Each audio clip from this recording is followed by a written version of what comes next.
Praise the lord. దేవునికి స్తోత్రం. హల్లెలూయా. Okay, పరిశుద్ధాత్మ గురించి మనం మాట్లాడుకుంటున్నాం.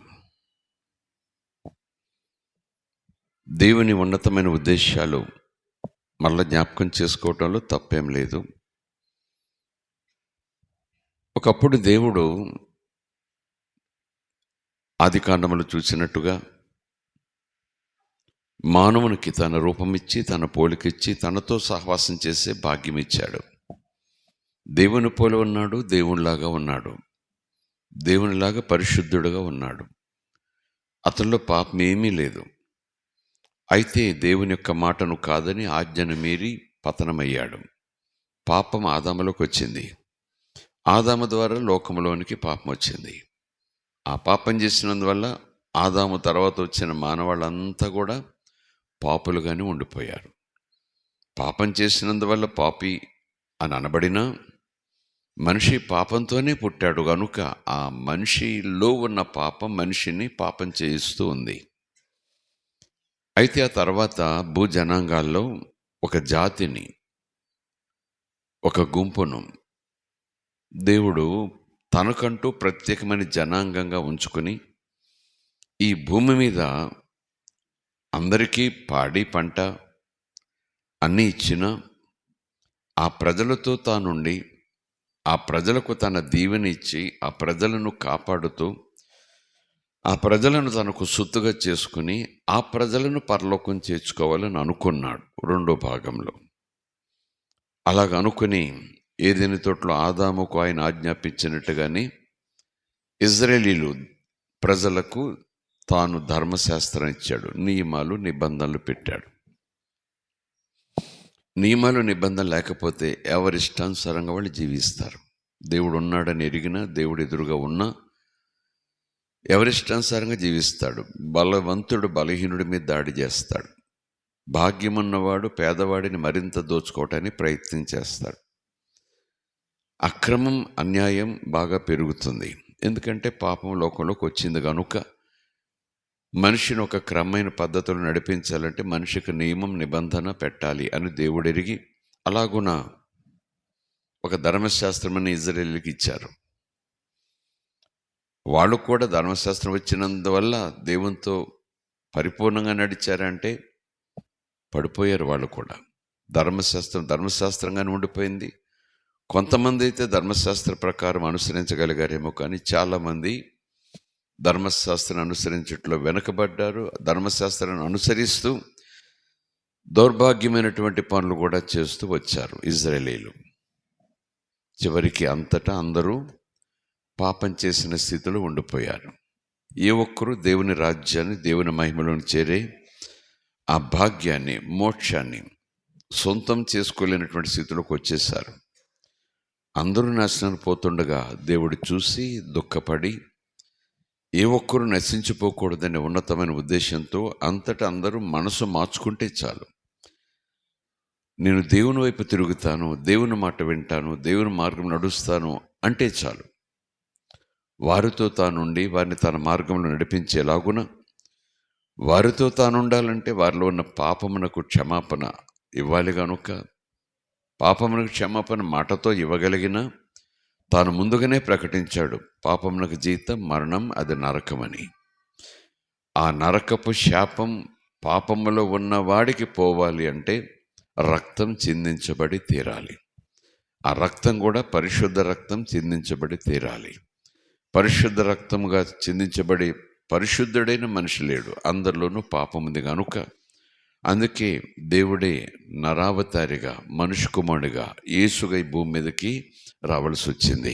దేవునికి స్తోత్రం. అప్పుడు కేవలం ఒక జాతి, ఒక గుంపు ప్రజల కోసం మాత్రమే తాను ఉండుటకు ఇష్టపడక అందరూ తనకు కావాలనుకున్నాడు. అందరికీ తాను దేవుడిగా ఉండాలని అనుకున్నాడు. ఏ ఒక్కరూ కూడా నాశనానికి పోకూడదు, నరకానికి పోకూడదు అని అనుకున్నాడు. తండ్రి, నేను పాపం చేశానని క్షమించను ఒక్క మాట చెబితే యేసుక్రీస్తు శిలువ మరణం, సమాధి చేయబట్టం, పునరుద్ధానం ద్వారా వచ్చిన ఆ క్షమాపణ త్యాగపు ఫలితాన్ని క్షమించమని అడిగిన వ్యక్తికి అనుగ్రహించి పాపమును కడిగివేసి మొదటి బహుమానంగా మనశ్శాంతిని ఆ వ్యక్తికి ఇచ్చి, ఆ తర్వాత మరి బ్రతుకు కాలమంతా మరి జాగ్రత్తగా బ్రతకాలిగా. ధర్మశాస్త్రం మనిషిని ధర్మంలో నడిపించలేకపోయింది. దేవుడు పెట్టిన నియమ నిబంధనలుగా మిగిలిపోయాయి. కానీ తొట్టిల్లేలాగున మనిషి అటు ఇటు తొలగిపోయాడు.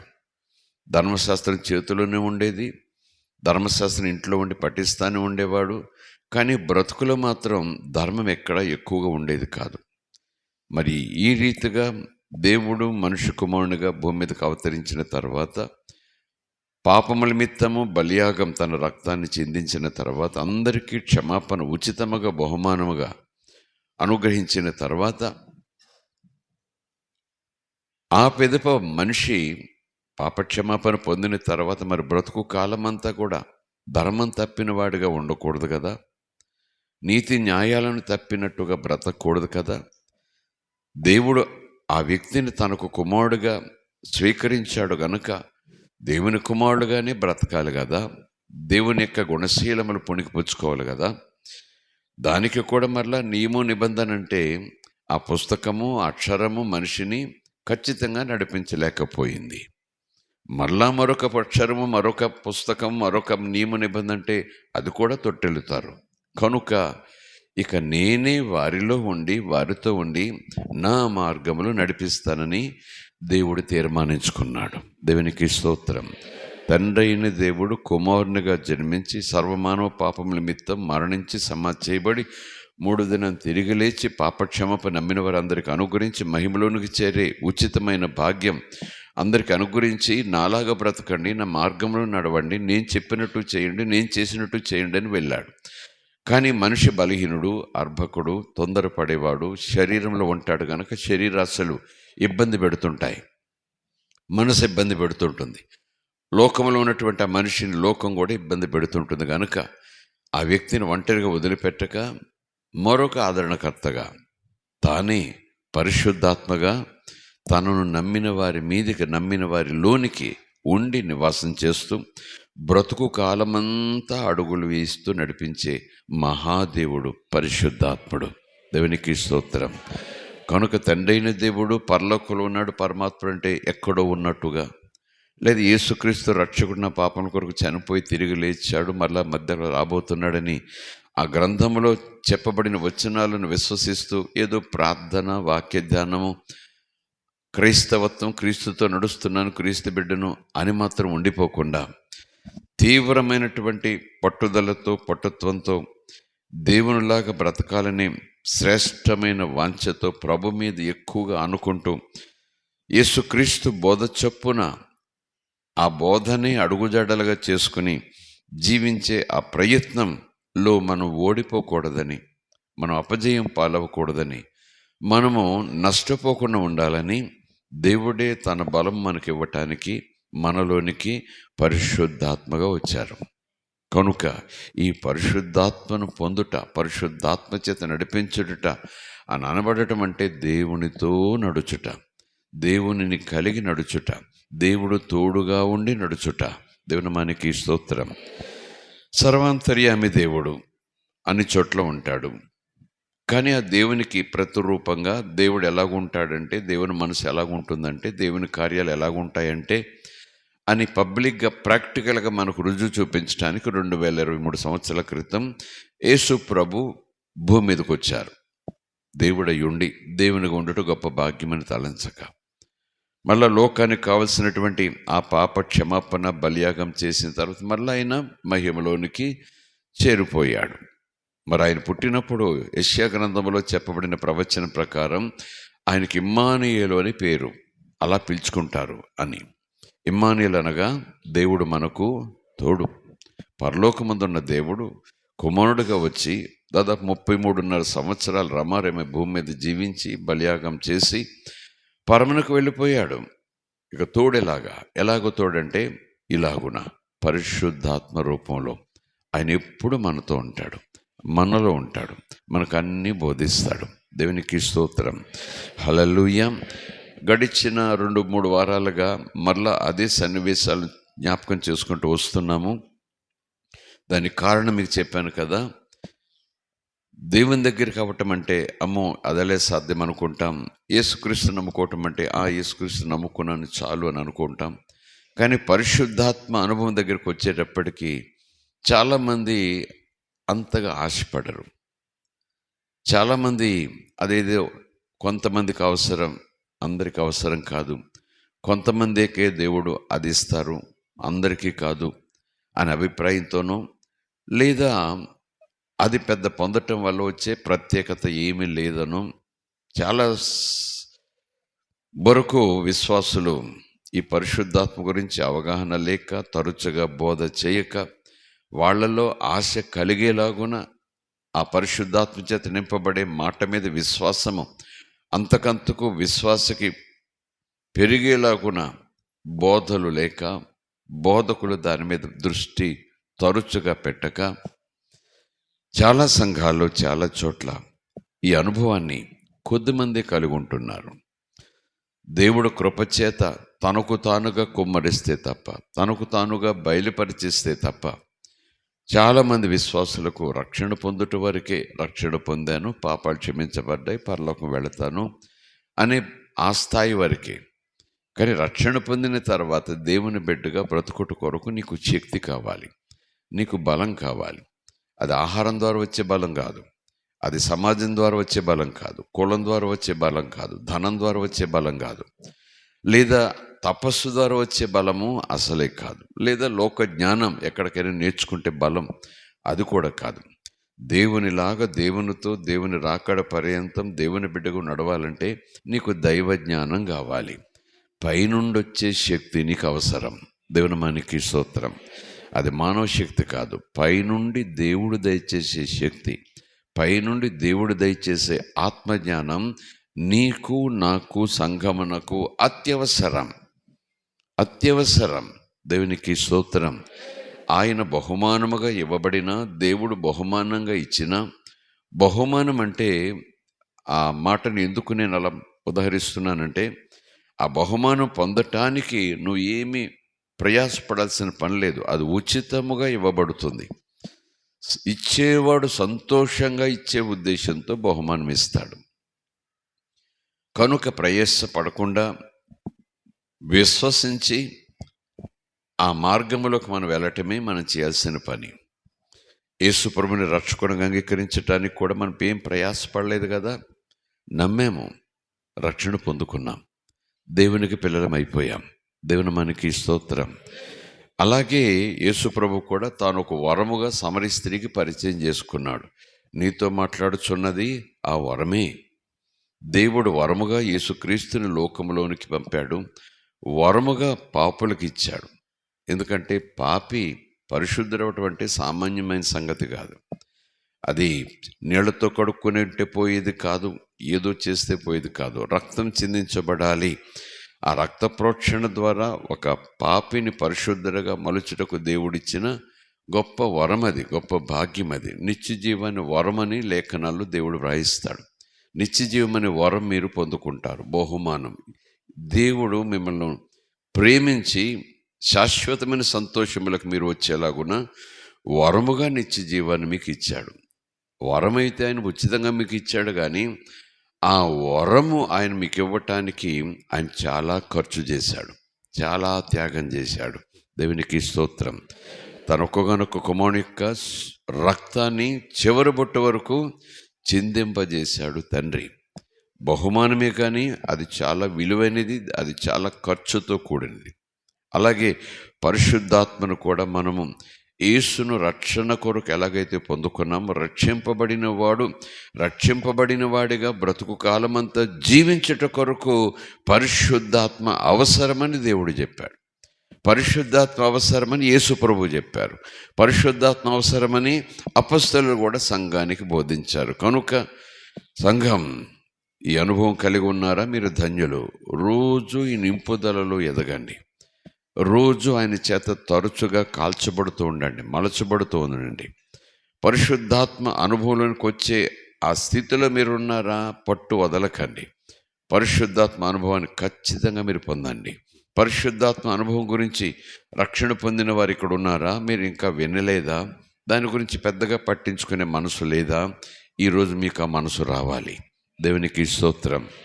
పరిశుద్ధాత్మ గురించి గడిచిన వారం ఒక అంశాన్ని మనం జ్ఞాపకం చేసుకుంటూ మొదటి మాటగా నేను అంశాన్ని ముగించాను. అదేమనంటే పరిశుద్ధాత్మ పదార్థం కాదు, పరిశుద్ధాత్మ ఒక కాంతి కాదు, పరిశుద్ధాత్మ ఒక రుచి కాదు, పరిశుద్ధాత్మ ఒక శబ్దం కాదు. పరిశుద్ధాత్మ కాంతి అంటే కంటికి కనపడేది, పరిశుద్ధాత్మ ఒక శబ్దం అంటే చెవికి వినపడేది.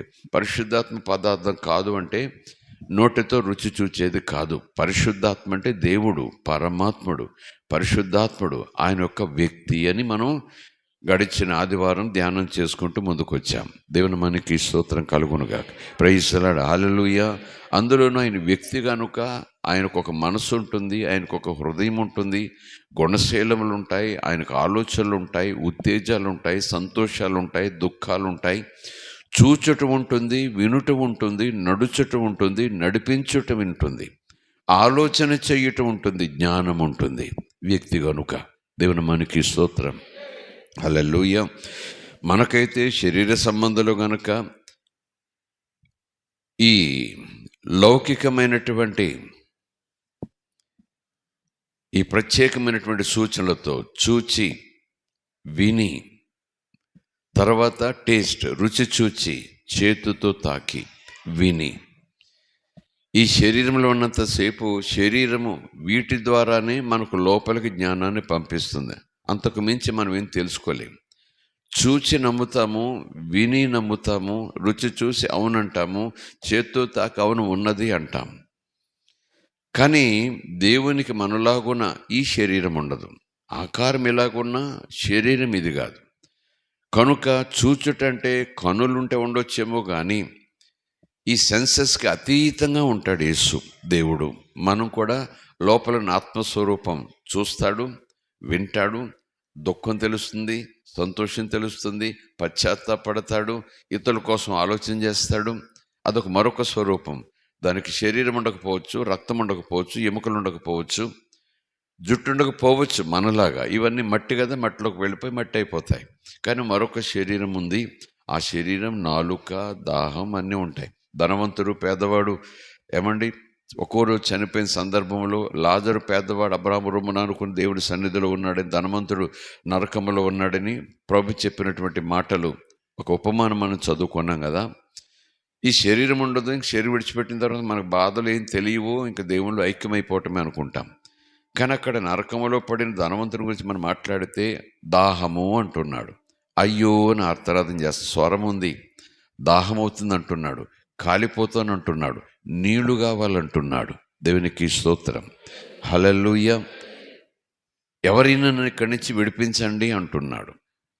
మరొకటి, పైనుంచి అబ్రహాం మాట్లాడిన తర్వాత, అయితే నాకు ఇంకా సహోదరులు ఉన్నారు, భూమి మీద బ్రతుకుతూ ఉన్నారు, ఇలాంటి స్థితి ఒకటి ఉండదని, ఇక్కడ ఒక కాలిపోతూ ఉండే పరిస్థితి ఉంటుందని వాళ్ళకి ఎవరైనా చెప్పండి, ఈ చోటుకి రావద్దు, ఈ చోటుకి రావద్దు, మరొక చోటుకి, దేవుడు ఉండే చోటుకు వెళ్ళాలి మీరని చెప్పండి అంటే, అబ్రహాం ఇప్పటికే దేవుడు పంపిస్తున్నాడు చాలామందిని, కానీ వాళ్ళు తిరస్కరిస్తున్నారు. అంటే ఆ నరకములో ఆ శరీరంతో ఉన్నను, ఆత్మరూపంతో ఉన్నను, తన తమ్ముళ్ళ గురించి జ్ఞాపకం చేసుకుంటున్నాడు. వాళ్ళు ఇక్కడికి రాకూడదు అని ఆశ కలిగి ఉంటున్నాడు.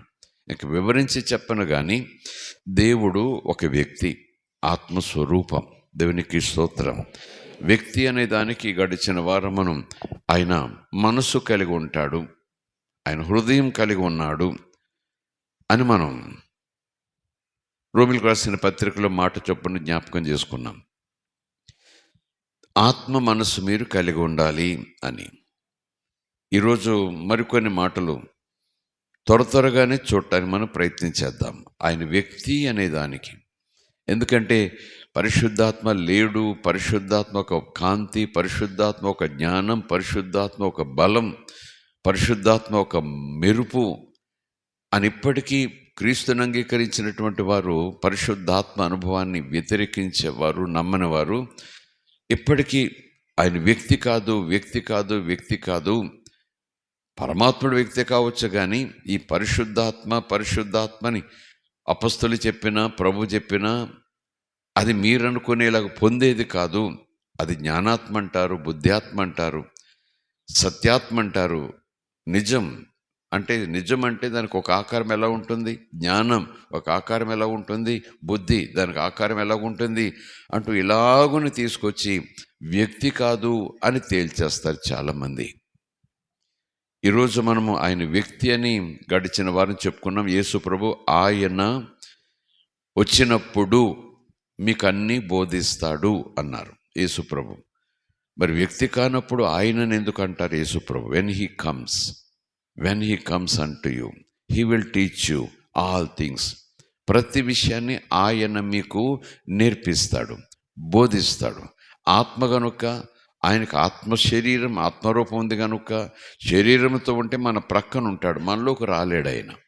ఆయనకో శరీరం ఉండి మనలాగనే ఈ రక్త మాంసములు ఎముకుంటే మన ప్రక్కన రాగలడు, మన ముందు నిలవగలడు, మన వెనకాల నిలవగలడు, మన హత్తుకుని ఉండగలడు, కానీ మనలోనికి రాలేడు.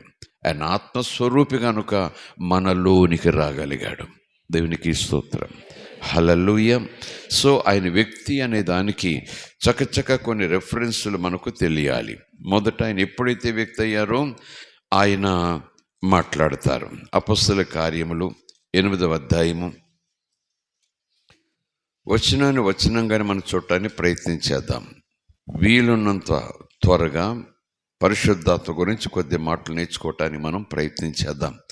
ఎందుకంటే ఈ ఆలోచనలు, ఈ సత్యం మనం అవగాహనలోకి వచ్చినప్పుడు ఈ పరిశుద్ధాత్మ నింపుదల కొరకు, పరిశుద్ధాత్మ చేత నడిపించబడే అనుభవం కొరకు మనలో ఆకలి తీవ్రమవుతుందనటంలో ఏ మాత్రం కూడా సందేహం లేదు. దేవునికి స్తోత్రం. 8వ అధ్యాయం అపొస్తలుల కార్యాలు, ఫిలిప్పు నపుంసకం దగ్గరికి వెళ్ళే సందర్భంలో జరిగినటువంటి ఆ సంభాషణ 29వ వచనం చూడండి. అప్పుడు ఆత్మ ఫిలిప్పుతో, నీవు రథము దగ్గరికి పోయి దానిని కలుసుకొనమని చెప్పాను. పైన 26వ వచనం చూడండి. ప్రభు దూత, నీవు లేచి దక్షిణముగా వెళ్ళి అంటూ అక్కడ దూత రూపంతో, ఆ తర్వాత ఫిలిప్పుతో దేవుని ఆత్మ, దేవునికి స్తోత్రం కలుగునుగాక, ప్రైజ్ ది లార్డ్, హల్లెలూయా. 39వ వచనం చూడండి. వారు నీళ్లలో నుంచి బయటకు వచ్చినప్పుడు ప్రభు ఆత్మ, దేవుని ఆత్మ, క్రీస్తు ఆత్మ, పరిశుద్ధాత్మ, సత్యస్వరూపిగా ఆత్మ, పరిశుద్ధాత్మకు ఉండే ఆయా రూపాలు, పేర్లు. ఇక్కడ ప్రభు ఆత్మ, ప్రభు ఎవరు? యేసు ప్రభు ఆత్మ. ప్రభు ఎవరు? యెహోవా ఆత్మ. దేవునికి స్తోత్రం.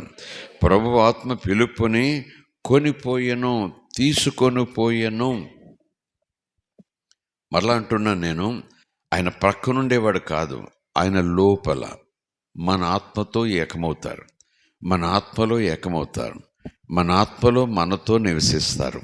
దేవునికి స్తోత్రం, ప్రైజ్ ది లార్డ్, హల్లెలూయా. యేసు ప్రభు యోర్దాను నదిలో నుంచి బయటకు వచ్చినప్పుడు, బాప్తిస్మా పొంది బయటకు వచ్చినప్పుడు పరిశుద్ధాత్మ ఆయన మీదకి పావురం వలె దిగి రావటం మనం చూస్తున్నాం. అప్పుడు వెంటనే మాటలో ఉంటుంది, అపవాది చేత శోధించబడుటకు దేవుని ఆత్మ, పరిశుద్ధాత్మ ఆయనను అరణ్యంలోనికి తీసుకొని పోయెను, తోడుకొని పోయెను, త్రోసుకొని పోయెను అని ఉంటుంది వచనాల్లో. ట్రాన్స్లేషన్లో వేరు వేరు అభిప్రాయాలు, అర్థాలు. ఎలా తీసుకెళ్లారు? బాప్తిమిచ్చే యోహాను నీళ్లలో ఉన్నాడు, చాలామంది ప్రజలు ఒడ్డు మీద ఉన్నారు, యేసు కూడా నీళ్లలోకి వచ్చాడు, పరిశుద్ధాత్మ వచ్చారు అని అంటున్నాము. ఎలా తీసుకువెళ్ళాడు? ఒక వ్యక్తిగా పక్కనున్నాడా, వెనుకున్నాడా, ముందున్నాడా? మరలా చెప్తున్నాను, యేసు మీదికి, యేసులోనికి ఆత్మ, పరిశుద్ధాత్మ వచ్చారు. ఆత్మ నడిపింపులో యేసు ఉన్నారు, ఆత్మ చేత నడిపించబడుతున్నారు. దేవుని మనకి స్తోత్రం. అలాగే మనను కూడా పరిశుద్ధాత్మ మనలోకి వచ్చి యేసు నడిపించినట్టుగానే మనల్ని నడిపిస్తారు ఆయన. దేవునికి స్తోత్రం, praise the lord, hallelujah. So ఇప్పుడు మనం చెప్పుకుంటున్న మాట ఏంటంటే ఆయన వ్యక్తి, ఆయన మాట్లాడతారు, పరిశుద్ధాత్మ మాట్లాడతారు. అప్పుడు ఆత్మ ఫిలిప్పుతో, నీవు ఆ రథం దగ్గరికి పోయి దానిని కలుసుకోమని చెప్పెను. ప్రేరేపణ ఉంది. ప్రేరేపణ అంటే మనసులో అదొక ప్రత్యేకమైన అనుభవం. చెప్పుట అంటే లిటరల్గా you can hear the voice. నీ అంతరాత్మ ఆత్మ యొక్క స్వరాన్ని ఖచ్చితంగా వింటారంతే, అందులో సందేహం లేదు. దేవునికి స్తోత్రం. ఆత్మ మాట్లాడతారు. ఆయన వ్యక్తి కదా, మాట్లాడతారు. ఆత్మ అయినప్పుడు, మరి ఆత్మకు మనసు ఉన్నప్పుడు, హృదయం ఉన్నప్పుడు ఆయనకు సంతోషం ఉంటుంది, ఆయనకు దుఃఖం ఉంటుంది. వ్యక్తి కదా, మనసు ఉంటుంది. మనసు అంటున్న తర్వాత ఆ ఉద్రేకాలు, ఉత్తేజాలు ఉంటాయి. దుఃఖపడటం, సంతోషపడటం ఉంటుంది. ఆత్మ దుఃఖపడటం గురించి యెషయా గ్రంథంలో చూస్తాము. ఆత్మ దుఃఖపడటం గురించి దేవుడు మాట్లాడినటువంటి ఎఫెసీయులకు రాసిన పత్రికలు కూడా మనం చూస్తాం. యెషయా గ్రంథం చూడండి, 63వ అధ్యాయము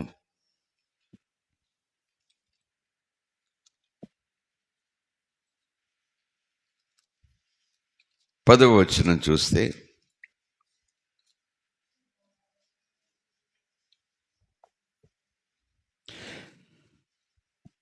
అయినను వారు తిరుగుబాటు చేసి ఆయన పరిశుద్ధాత్మను, ఆయన అంటే ఎవరు? దేవుడు. ఆయన పరిశుద్ధాత్మను, దేవుడు వేరు, పరిశుద్ధాత్మ వేరు. మాటలు తెచ్చి చెప్పుకోవాలి, దేవుడు ఆయన పరిశుద్ధాత్మని. మళ్ళా చెప్పాలంటే దేవుడు పరిశుద్ధాత్మ ఒక్కరే. దేవునికి స్తోత్రం. అయినను వారు తిరుగుబాటు చేసి ఆయన పరిశుద్ధాత్మను దుఃఖపెట్టారు. ఆయన పరిశుద్ధాత్మను దుఃఖింపచేయగా ఆయన వారికి విరోధి అయ్యాడు. దేవుడు వాళ్లకు విరోధి అయ్యాడు. ఎవరిని దుఃఖపెట్టారు? ఆయన ఆత్మను, ప్రభు యొక్క ఆత్మను, పరిశుద్ధాత్మను వారు దుఃఖపెట్టారు. దుఃఖం అనేటప్పటికీ మనస్సున్నటువంటి వ్యక్తికి ఉంటుంది. దేవునికి స్తోత్రం. ఆయన దుఃఖపడతాడు, ఆయన మాట్లాడతాడు, ఆయన ప్రేమిస్తాడు. రోమిలకు రాసిన పత్రిక 15వ అధ్యాయం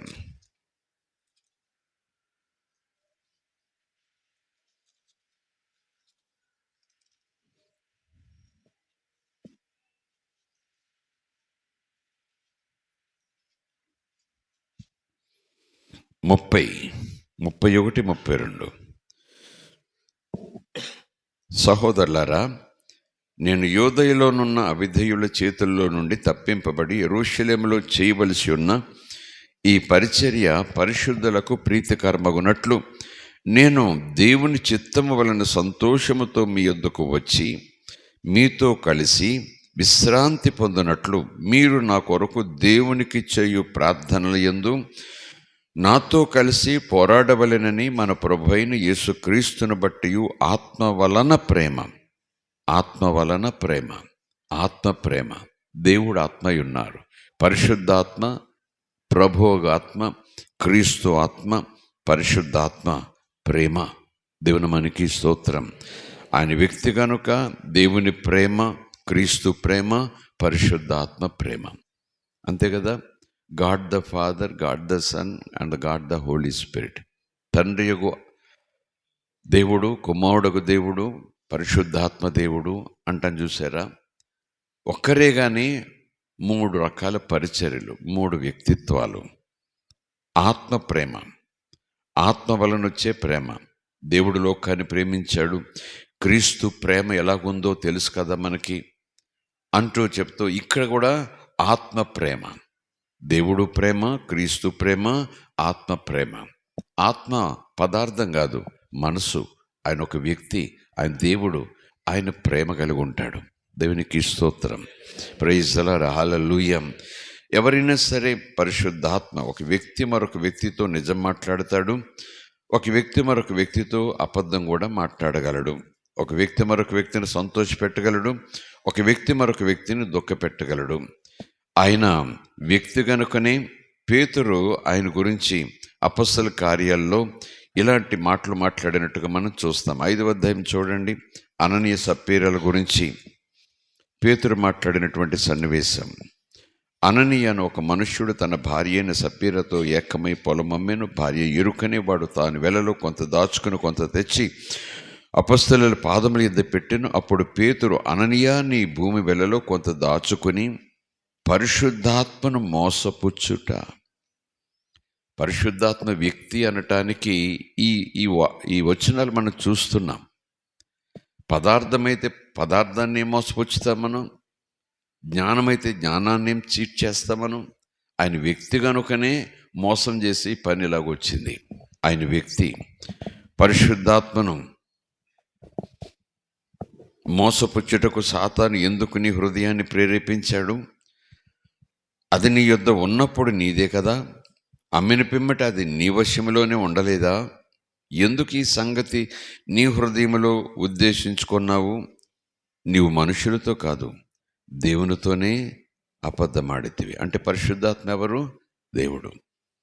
పరిశుద్ధాత్మను మోసపుచ్చావు అంటాడు పైన. మళ్ళకెందుకు వచ్చేటప్పుడు దేవునితోనే అబద్ధమాడితివి అంటాడు. పరిశుద్ధాత్మ దేవుడు ఒకటే. దేవునికి స్తోత్రం.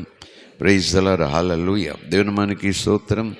సో పరిశుద్ధాత్మ వ్యక్తి, ఆయన ప్రేమ కలిగి ఉంటాడు, ఆయన మాట్లాడతాడు, ఆయన దుఃఖపడతాడు,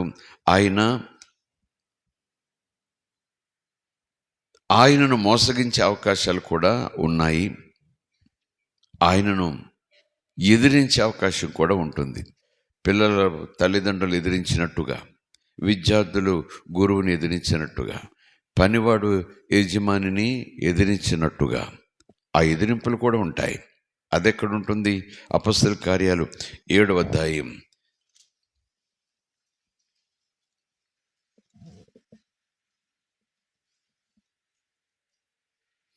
51వ వచనం చూడండి. ముష్కర్లారా, హృదయములను చెవులను దేవుని వాక్యమునకు లోబరచునోలని వాళ్ళారా, మీ పితరుల వలె మీరును ఎల్లప్పుడూ పరిశుద్ధాత్మను ఎదిరిస్తున్నారు. మీరు పరిశుద్ధాత్మను ఎదిరిస్తున్నారు. వ్యక్తిని ఎదిరిస్తాం, వ్యక్తిని బెదిరిస్తాం, వ్యక్తితో అబద్ధం మాట్లాడతాం, వ్యక్తితో నిజాన్ని మాట్లాడతాం, వ్యక్తితో కలిసి నడుస్తాం. వ్యక్తి మనతో మాట్లాడినప్పుడు వింటాం, మన వ్యక్తితో మాట్లాడతాం. కనుక పరిశుద్ధాత్మ పదార్థం కాదు, పరిశుద్ధాత్మ జ్ఞానం మాత్రమే కాదు, పరిశుద్ధాత్మ వ్యక్తి. దేవునికి స్తోత్రం. ప్రైజ్ ది లార్డ్, హల్లెలూయా. ఇలాంటి ఈ వచనాలు ఇంకా చాలా ఉంటాయి వచనాలు. కనుక పరిశుద్ధాత్మ అది జ్ఞానము, అదొక అనుభవము, అదొక ఉత్సాహం, అదొక వాతావరణము అని అనుకుని మాత్రమే ఉండొద్దు. పరిశుద్ధాత్మ ఒక వ్యక్తి. దేవుడు ప్రేమ అయి ఉన్నాడంటే ప్రేమకు ఆకారం ఎలాగుంటుంది? ఆకారం లేకపోతే దేవుడు చూశాడు, విన్నాడు, దుఃఖపడ్డాడు అని ఎందుకు మాట్లాడతారు లేఖనాల్లో? దేవుని మనకి స్తోత్రం కలుగునుగా. దేవుడు ప్రేమ స్వరూపి అంటే ఆయన హృదయం ప్రేమ. దేవుడు వెలుగై ఉన్నాడు. వెలుగంటే దానికి ఆకారం ఎలాగుంటుంది? వెలుగే దేవుడు జ్యోతి అని చెప్పేసి అక్కడితో ఆగిపోతారు. వెలుగే జ్యోతి అయితే మరి ఎందుకు ఆకారం గురించి మనం తను మాట్లాడతాడు? రక్షింపనేరకు ఎండునట్టు నా చేతులు కొరచగా లేవు, నీ మొరలాలకించలేనట్టుగా నా చెవులు మందముగా లేవు. దేవుని యొక్క కనుదృష్టి భూమంతా, లోకమంతా కూడా చూడగలుగుతుంది. ఆకాశములకు ఎక్కిపోదునా నువ్వు అక్కడున్నావు, సముద్రపు లోతుల్లోకి వెళ్ళిపోదునా నువ్వు అక్కడున్నావు, గుహలలోనికి పోయి దాక్కుందనా నువ్వు అక్కడున్నావు. నువ్వు చూడని చోటు, నువ్వు లేని చోటు ఎక్కడుందయ్యా అని భక్తుడు అంటాడు. దేవునికి స్తోత్రం. నిజానికి ఆదికాండం ప్రారంభంలోనే దేవుడు ఉన్నాడు, ఆది యందు దేవుడు ఉన్నాడు. దేవుని మనకి స్తోత్రం. సమస్తమును కలగజేశాడు, కలుగునగాకని కలగజేశాడు. ఆయన వ్యక్తి, దేవుడు వ్యక్తి, యేసు వ్యక్తి, పరిశుద్ధాత్మ పరమాత్ముడు వ్యక్తి. కనుక మీరు ఆసక్తితో పరిశుద్ధాత్మ పొందాలనే అనుభవం కోసం ప్రార్థన చేస్తుండగా ఆయన వ్యక్తి కాదు, అదంతా ఒక అనుభవం అంటూ ఇంకా విపరీతమైనటువంటి దోషంలోకి వెళ్ళిపోతారు చాలామంది. అది దెయ్యం అని కూడా మాట్లాడేస్తారు కొంతమంది. నాకు అనుభవం లేకపోతే ఇలాంటి ఆలోచనలన్నీ కూడా ధ్యానం చేసే అవకాశం ఉన్నను వాటికన్నా మనసును మూసేసుకుని ఉంటే దేవుడినే దెయ్యముగా మాట్లాడే వాళ్ళు ఉంటారు కదా. ఎంత అవమానం దేవునికి, ఎంత దుఃఖం దేవునికి, ఎంతగా రోషం తెప్పించే వాళ్ళగా ఉంటున్నాం దేవునికి. దేవుని మనకి స్తోత్రం. నాకు అనుభవం లేకపోతే ఇక అలా మాట్లాడేయటమేనా? అనుభవాన్ని నేను నమ్మకపోతే అంత మాట అనేయటమేనా? అనుభవం గురించి అవగాహన లేకపోతే నేను ఒక థియాలజీలోనో, ఒక తత్వంలోనో, ఒక సూత్రంలోనో పుట్టి పెరిగితే అలాగే ఉంటాను. మరి దేవుని వల్ల పుడితే దేవుడు జ్ఞానం ఇస్తాడు, ఆ జ్ఞానంతోనే దేవుళ్ళు ఎదుగుతాను. సంస్థ ప్రకారం పుడితే సంస్థే నన్ను పెంచుతుంది, సంస్థే నన్ను పోషిస్తుంది. ఒక థియాలజీ ద్వారా నేను పుట్టాను అనుకుంటే థియాలజీయే నన్ను పోషిస్తుంది, థియాలజీయే నాకు పాలు అన్నమది పెడుతుంది. థియాలజీ కోసమే నేను బ్రతుకుతాను, వేదం కోసం వేదాంతం కోసం నేను బ్రతుకుతాను. కానీ దేవుడు నన్ను వ్యక్తిగా మారు మనసు పొందమన్నాడు. దేవుని మనకి స్తోత్రం. హల్లెలూయా. మా సంస్థ మేము నమ్మం, పరిశుద్ధాత్మ మేము నమ్మం, పరిశుద్ధాత్మ లేడు అంటూ ఆ పితరులు చెప్పినటువంటి ఆ కఠినమైన మాటలను చేత్తో పట్టుకుని ఆ కొద్ది వచనాలతో గుండెను రాయి చేసేసుకుంటారు. కొంచెం కూడా పరిశుద్ధాత్మకు చోటు ఇవ్వరు. ఇది చెప్పాలంటే యేసుకు చోటు ఇచ్చిన వారు పరిశుద్ధాత్మకు చోటు ఇస్తారు. ఈ సత్యం విషయంలో ఇంకా వాళ్ళు యేసు మాటకు లోబడటానికి ఇష్టపడలేదన్నమాట. దేవుని మనకి స్తోత్రం. హల్లెలూయా. ఎందుకు వాళ్ళు అలాగనుకుంటున్నారు అనటానికి రాబో దినాల్లో నేను కొన్ని ఉదాహరణలు చూపిస్తాను. ఆ ఉదాహరణలతో మనం ఆ వ్యక్తుల యొక్క ప్రవర్తన అలాగ ఉంది కనుక పరిశుద్ధాత్మ చేత నడిపించబడితే వ్యక్తి అలాగ ఎందుకుంటాడు అనేటటువంటి మాటలు ఎక్కువ వస్తుంటాయి. దానికి సరైన మాటలుగా రాబో దినాల్లో కొన్ని వచనాలు మనం చూద్దాం. దేవునికి స్తోత్రం కలుగునుగాక. ఒకటి, పరిశుద్ధాత్ముడు ఒక వ్యక్తి అని ఇలాగ కొన్ని వచనాలతో మనం ఒక రుజువుకు వచ్చాం, ఒక నిర్ధారణకు వచ్చాం, ఒక సత్యములకు వచ్చాం. కనుక పరిశుద్ధాత్మ వెలుగు అని మాత్రం వదిలేకండి. దేవుడు వెలుగంటే వెలుగుగా ఉండిపోలేదు కదా, దేవుడు సత్యం అంటే సత్యముగా ఉండిపోలేదు కదా. ఆయన స్వరూపము ఉంది, ఆయనకు హృదయం ఉంది, ఆయనకు తత్వం ఉంది, ఆయనకు వ్యక్తిత్వం ఉంది, ఆయనకు క్యారెక్టర్ ఉంది, ఆయన గుణశీలాలు ఉన్నాయి. దాని గురించి మాట్లాడుతున్నాడు. దేవుని మనకి స్తోత్రం కలుగునుగా. హల్లెలూయా. సరే, ఇప్పుడు పరిశుద్ధాత్మక వ్యక్తి అయినప్పుడు ఆయన చేసే పనులేంటి? వ్యక్తి అనగానే అలా బొమ్మలా కూర్చోడు కదా. ఆయన ఏం చేస్తాడు? He must do something. Activities ఉంటాయి, యాక్షన్స్ ఉంటాయి, క్రియలు ఉంటాయి, స్పందనలు ఉంటాయి, ప్రతిస్పందనలు ఉంటాయి. వ్యక్తి అన్నాక జడ పదార్థంగా ఒక బొమ్మగా ఆయన ఉండడు కదా. He must be living being. ఆయన జీవించుచున్న వ్యక్తి అయి ఉండాలి. ఎప్పుడైతే జీవించుచున్నటువంటి వ్యక్తి అయి ఉంటాడో ఆయన కొన్ని పనులు చేస్తాడు, కొన్ని పనులు చేయలేడు. దేవునికి స్తోత్రం. ఆయన మాట్లాడతాడు, ఆయన బోధిస్తాడు, ఆయన ప్రార్థిస్తాడు, ఆయన నడిపిస్తాడు, ఆయన జీవింపజేస్తాడు, ఆయన పరిశోధిస్తాడు, ఆయన వరాలిస్తాడు. దేవునికి స్తోత్రం. ఆయన ఫలములిస్తాడు, ఆయన మనలను మృతులలో నుంచి లేపుతాడు, ఆయన సహాయం చేస్తాడు, ఆయన ఆదరిస్తాడు. దేవుని మనకి స్తోత్రం. Praise the lord. హల్లెలూయా. ఇవన్నీ కూడా లేఖనాల్లో ఉన్న మాటలే. పరిశుద్ధాత్మ ఉన్నాడు, ఓకే. పరిశుద్ధాత్మ ఒక వ్యక్తి, ఆయన పదార్థం కాదు, ఓకే. లేఖనాలన్నీ మనకు చెప్తున్నాయి. మరి వ్యక్తి అయినప్పుడు ఆయన ఏం చేస్తాడు? దేవునికి ఏం చేస్తాడు? తన కోసం చేసుకుంటాడా? దేవుని కోసం చేస్తాడా? లేకపోతే సృష్టి కోసం చేస్తాడా? లేకపోతే నా కోసం నీ కోసం ఆయన ఏమైనా చేస్తాడా? నిజానికి పరిశుద్ధాత్మ సృష్టిలో ఉంటాడు, పరిశుద్ధాత్మ పరమందు ఉంటాడు, పరిశుద్ధాత్ముడు దేవునితో దేవునిలో ఉంటాడు, పరిశుద్ధాత్మ యేసుతో యేసులో ఉంటాడు, పరిశుద్ధాత్మ సృష్టి అంతట్లోనూ ఉంటాడు, పరిశుద్ధాత్మ పరమాత్మ సమస్తంలోనూ వ్యాపించి ఉంటారు. అయితే ఈ పరిశుద్ధాత్మ ఎవరిలోకి వస్తాడో వారిలో ఉండి ఈ కార్యాలు చేస్తాడు. దేవునికి స్తోత్రం. Praise the lord. హల్లెలూయా. ఆయన వ్యక్తి కనుకనే అవి చేయగలడు. వ్యక్తి కాకపోతే ఆయన చేయలేడు కదా. ఆయన బోధిస్తాడు. యోహాను సువార్త 14వ అధ్యాయం. గడిచిన వారాల్లో పరిశుద్ధాత్మ గురించి మాట్లాడుకుంటూ ఈ వచనాలు కూడా మనం చదువుకున్నాం. పరమాత్ముడు, పరిశుద్ధాత్ముడు అనే విషయాన్నిలో యేసు ప్రభు చెప్పినటువంటి మాట చూడటానికి ప్రయత్నించేద్దాం. 14వ అధ్యాయం అనుకుంటాను, చూడండి. 26వ వచనం. ఆదరణకర్త అనగా తండ్రి నా నామమున పంపబోవు పరిశుద్ధాత్మ. ఆదరణకర్త వేరు, పరిశుద్ధాత్మ వేరు కాదు. ఆదరణకర్త అనగా తండ్రి నా నామమున పంపబోవు పరిశుద్ధాత్మ సమస్తమును మీకు బోధించి నేను మీతో చెప్పిన సంగతులన్నిటినీ మీకు జ్ఞాపకం చేస్తాడు. ఆయన వ్యక్తి కనుక ఒకటి బోధిస్తాడు. He will teach us. ఆయన బోధిస్తాడు, తెలియని సంగతులు బోధిస్తాడు, తెలిసిన ఆ లోతైన సత్యాలను వివరించి బోధిస్తాడు. అంతేకాదు, బోధించిన తర్వాత మనం గ్రహించిన తర్వాత మన జీవిత కాలంలో పని పాటల హడావిడిలో ఆధ్యాత్మిక యాత్రలో కొన్ని మర్చిపోతూ ఉంటాం. మరుగున పడిపోతూ ఉంటాయి. అలాంటివి ఆయన ఏం చేస్తాడు చెప్పండి, మరలా మనకి జ్ఞాపకం చేస్తాడు. Wonderful teacher. దేవుని మనకి స్తోత్రం. నా వంటి మరొక ఆదరణకర్త అన్నారు యేసయ్య గురించి ఆయా సందర్భాల్లో కొంతమంది ఈ ధర్మశాస్త్రోపదేశకులు, కొంతమంది జ్ఞానులు, ఒక యవ్వనస్తుడు, అక్కడక్కడ సద్బోధకుడా అంటారు కదా, మంచి బోధ చేసేవాడు, మంచి ఉపదేశం చేసేవాడు. He teachers very well. తెలియని సంగతులు తెలియ చెప్తాడు, మరలా జ్ఞాపకం చేస్తాడు. అది తెలిసిన సంగతి అయినా జ్ఞానులు, ధర్మశాస్త్రోపదేశకులు ధర్మశాస్త్రాన్ని పఠించి మనసులో దాచుకుని వాటిని ఇతరులకు బోధించే పనులు ఉన్నవారు, వాళ్ళకు కూడా ధర్మశాస్త్రాన్ని మరలా బోధించి ఆ లోపల ఉన్నటువంటి క్రీస్తు రూపాన్ని వాళ్ళకి మరలా బోధిస్తాడు. దేవునికి స్తోత్రం. కనుక ఆయన వ్యక్తి కనుక ఆయన బోధిస్తాడు, ఆయన మాట్లాడతాడు, ఆయన ప్రార్థన చేస్తాడు.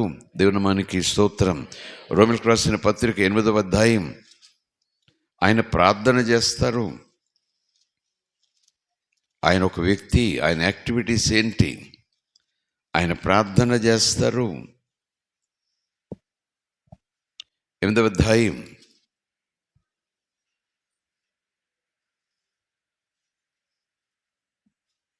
26వ వచనం. అటువలే ఆత్మయు మన బలహీనతను చూచి, ఆయన వ్యక్తి కదా, చూచేవాడు. హాగరు శూరని నీటి బొగ్గయుండగా యెహోవా చూస్తాడు. దేవుని దూతనుంది. నిర్గమకాండం 3వ అధ్యాయంలో నా ప్రజల బాధను నేను చూశాను. దేవునికి స్తోత్రం. హల్లెలూయా.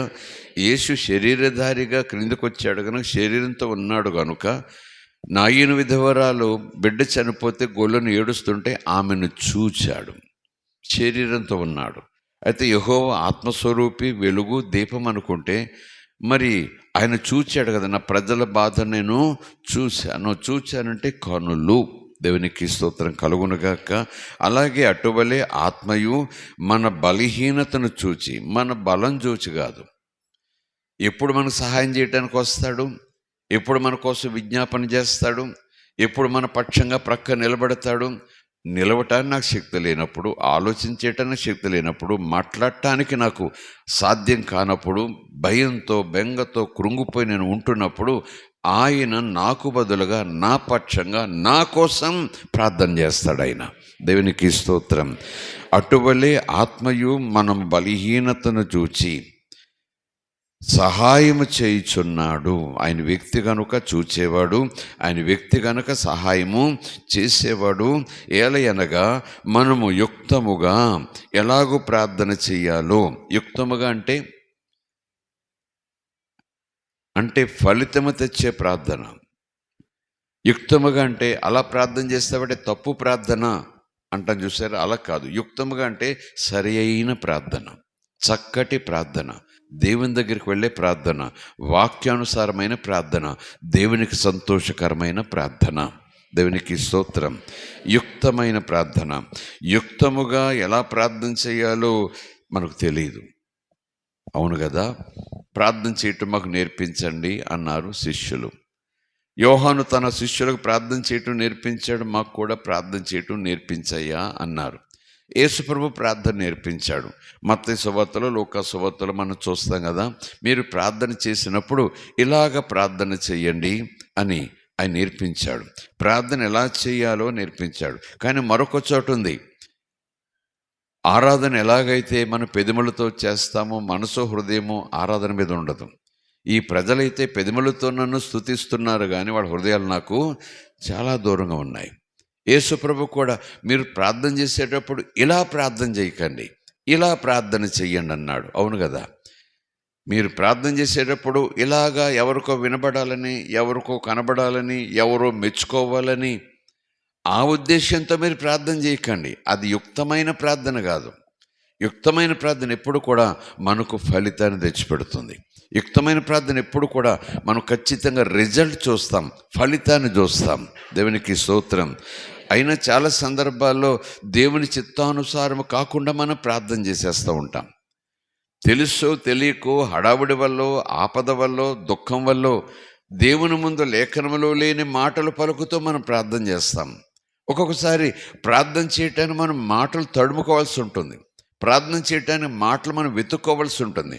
ఆ ఫ్లో రాదు మనలో నుంచి. ఏంటో మౌనంగా ఉండిపోతుంటాం, ఇబ్బంది పడిపోతాం ప్రార్థన చేయటానికి. అటువంటి సందర్భంలో ఆత్మ మనలో ఉండి ప్రార్థన చేస్తారు. దేవునికి స్తోత్రం. ఏలయనగా మనం యుక్తముగా ఎలాగో ప్రార్థన చేయవలనో మనకు తెలియదు కానీ ఉచ్చరింప శక్యము కాని మూలుగులతో ఆ ఆత్మ, పరిశుద్ధాత్మ తానే మన పక్షముగా విజ్ఞాపన చేయుచున్నాడు. అందుకని అపొస్తలుడైన పౌలు కొరింథీయులకు రాసిన పత్రికలో అధ్యాయములు ఈ మాట అంటాడు, భాషలతో ఎల్లప్పుడూ మాట్లాడండి. భాషలతో మాట్లాడే వారిని మీరు ఆటంకపరచకండి. భాషలతో మాట్లాడేవాడు మూలిగేవాడు, ఇలాగను ఉచ్చరింపశక్యము కాని స్థితితో ఉండేవాడు దేవునితో మాట్లాడుతున్నాడు. దేవుని మనకి స్తోత్రం. ఈ భాషలతో మాట్లాడటం గురించి అదొక ప్రత్యేకమైన క్లాస్ నేను మీకు తీసుకుంటా. మీకు తెలిసిన విషయాలే కానీ మళ్ళా వివరించి చెప్పినప్పుడు అవి ఆత్మలోకి వెళ్ళిపోతాయి, ఎప్పుడు మనకు జ్ఞాపకం ఉండిపోతాయి. దేవుని మనకి స్తోత్రం. ప్రైజ్ ది లార్డ్, హల్లెలూయా. ఉచ్చరింపశక్యంగానంటే పలుకుటకు అసాధ్యమైన మాటలు పలికేది నేనే. నువ్వేంటి మాట్లాడావంటే మళ్ళీ ఆ మాట పలకలేను నేను ఒక్కొక్కసారి.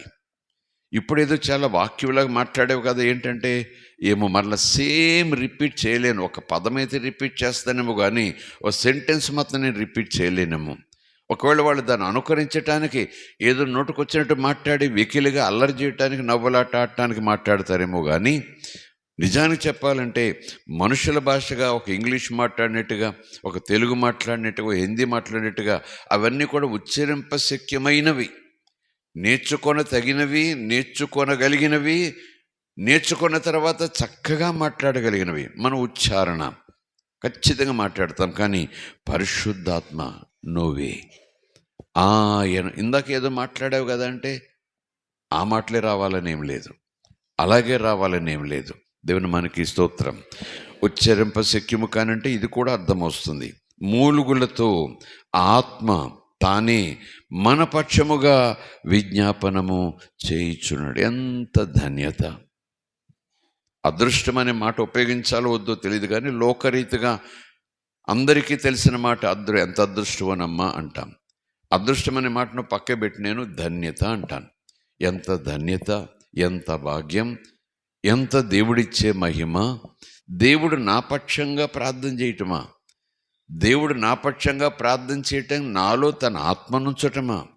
అందులోనూ నేను బలముతో ఉన్నప్పుడు, సంతోషంతో ఉన్నప్పుడు, భాగ్యంతో ఉన్నప్పుడు, విశ్వాసంతో ఉన్నప్పుడు చక్కగా ప్రార్థన చేస్తా, విశ్వాసంతో ప్రార్థన చేస్తా, నిరీక్షణ కలిగి ప్రార్థన చేస్తా, గురి కలిగి ప్రార్థన చేస్తా, పట్టుదలతో ప్రార్థన చేస్తా, దేవునిని నమ్మి ప్రార్థన చేస్తా, దేవునిని ఎరిగి ప్రార్థన చేస్తా. కానీ నా జీవితంలో ఒక్కొక్కసారి కొన్ని సంఘటనలు జరుగుతాయి, కొన్ని పరిస్థితులు కూడా నేను వెళుతుంటాను. కారు మబ్బులాగా కమ్మేసిన పరిస్థితులు. ఇక బ్రతుకులేదా, క్రైస్తవుడినై ఉన్నాను, దేవుడు చేయి విడిచిపెట్టేశాడు ఏంటి అనే ఇలాంటి పరిస్థితులు నా చుట్టూ ముగినప్పుడు ఏం మాట్లాడో తెలియదు. ప్రార్థన చేయటానికి మనసు ఉండదు, మోకరించడానికి మనసు ఉండదు, వాక్యం చదవటానికి మనసు ఉండదు. తల్లడిల్లిపోతుంటాం, బికారిగా మారిపోతాం, ఒక రకమైన విరక్తులకు మనం వెళ్ళిపోతాం. పరిశుద్ధాత్మ నీలో ఉంటే ఆయన నీ స్వరాన్ని వాడుకుంటాడు, నీ నాలుకను వాడుకుంటాడు, నీ పదాలు వాడుకుంటాడు. ఒకవేళ పెదములు నాలుకను ఇవ్వకపోతే కనీసం నీలో నుంచి మూలుగులాగా బయటకని శబ్దం వచ్చేలా చేస్తాడు. అలాగునైనా ప్రార్థన చేస్తాడు. దేవునికి స్తోత్రం. ఇలాగ ఈ మాట చెప్పటం సముచితం అనుకుంటాను నేను. ఇలాగ ఈ మాట చెప్పటం అన్యాయమని నేను అనుకోను. సర్వసాధారణంగా అవును కదండి, నిజమే కదండి, ఎవరైనా అలాగ అనుకుంటారు కదండి అని మీరు నాతో ఖచ్చితంగా ఏకీభిస్తారు. దేవుని మనకి స్తోత్రం. నా ప్రార్థనా శక్తి ఎంతో అంటే నేను కొలతతో చెప్పలేను కానీ, వైశాల్యంతో చెప్పలేను కానీ, నా ప్రార్థనా శక్తి ఇంతే అని నేను అనకపోయినా ఆయన చేత ప్రార్థన చేయించుకుంటే నా కార్యం జరుగుద్ది. అంటే ప్రార్థనా బలం. ఫలానా ఆయన అబ్బో ఆయన దేశంలోనే బాగా వాడబడుతున్నాడు, చాలా ప్రార్థన. అబ్బో ఆయన ప్రపంచమంతా కూడా ఆయన నీడబడితే చాలట, ఆయన ముట్టుకుంటే చాలట, ఆయన ఎదురుగా కనపడితే చాలట అంటుంటారు. చూసారా? మామూలు సంగతి కాదు. ఆయన నా కోసం ప్రార్థన చేస్తే, దైవజనులు వచ్చినప్పుడు ఎందుకు పరుగులు పెట్టుకుని వెళుతుంటాము, ఎందుకు దగ్గరికి వెళ్ళి ప్రార్థన చేయించుకుంటాం, అయ్యగారు చేసి ప్రార్థన చేయని ఎందుకు అంటుంటాము, అవన్నీ అలాగ ఆలోచించేస్తుంటే నా ప్రార్థన ఒక స్థాయిలో ఉంది. కానీ ఈయన నా గురించి ప్రార్థన చేస్తే, ఈ వ్యక్తి, ఈ ప్రవక్త, ఈ దైవజనుడు, ఈ అభిషక్తుడు ఇలాగ వాడబడుతుంది దైవజనుడని ఆయన దగ్గరికి వెళ్ళటానికి పడిగాపులు కాస్తామే, ఆయనతో మాట్లాడటానికి ఒక 5 నిమిషాలైనా దొరికితే చాలు మహాభాగ్యం అనుకుంటామే. ఆయన దగ్గరికి వచ్చి భుజం చుట్టూ చెయ్యేస్తే దైవజనుడు నిజంగా యేసు ప్రభు వచ్చి భుజం మీద చెయ్యేసినట్టు ఫీల్ అయిపోతామే. అవునా కదా చెప్పండి? ఖచ్చితంగా. ఒకసారి ఆయన అసలు చూడకుండా నేను కారెక్కేసి వెళ్ళిపోయారు అనుకోండి, ఏమైపోతాం చెప్పండి? ఇంటికి వచ్చి ఏడు చేస్తాం. దగ్గరున్నారు, ఇలా చెయ్యేస్తే సరిపోను, ఆయన ఇలా చేయేస్తే సరిపోను, నాకు ఈ కష్టం లేకుండా పోను, నా వైపు చూడకూడదు, అయ్యగారు అయ్యగారు అయ్యగారు అయ్యగారు అన్నాను, కారెక్కేసి వెళ్ళిపోయారు అనుకుంటాం, వెళ్ళి ఆడిపోతాం, యేసుప్రభు ముఖం తిప్పేసుకున్నట్టుగా ఫీల్ అయిపోతాం. అవునంటారా కాదంటారు? ఖచ్చితంగా. దేవునికి స్తోత్రం. హల్లెలూయా హల్లెలూయా.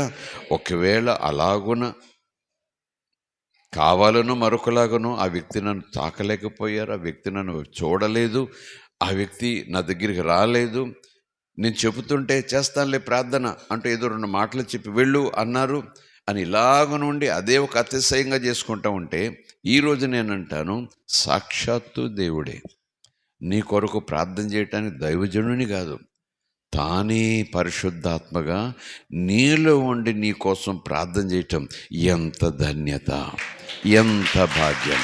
దేవునికి స్తోత్రం కలుగునుగా. హల్లెలూయా, ప్రైజ్ ది లార్డ్, హల్లెలూయా. దేవునికి స్తోత్రం. ఆమేన్. సత్తిరియ వరీద రస్యతో పరిశుద్ధాత్మలో ఉన్నారంటే ప్రభు మనలో ఉన్నట్టే లెక్క. మీరు ఎరుగరా, మీరు దేవుని ఆత్మకు ఆలయమై ఉన్నారు. మీ ఆత్మతో, మీ ఆత్మలో కలిసి దేవుడు ఉన్నారు.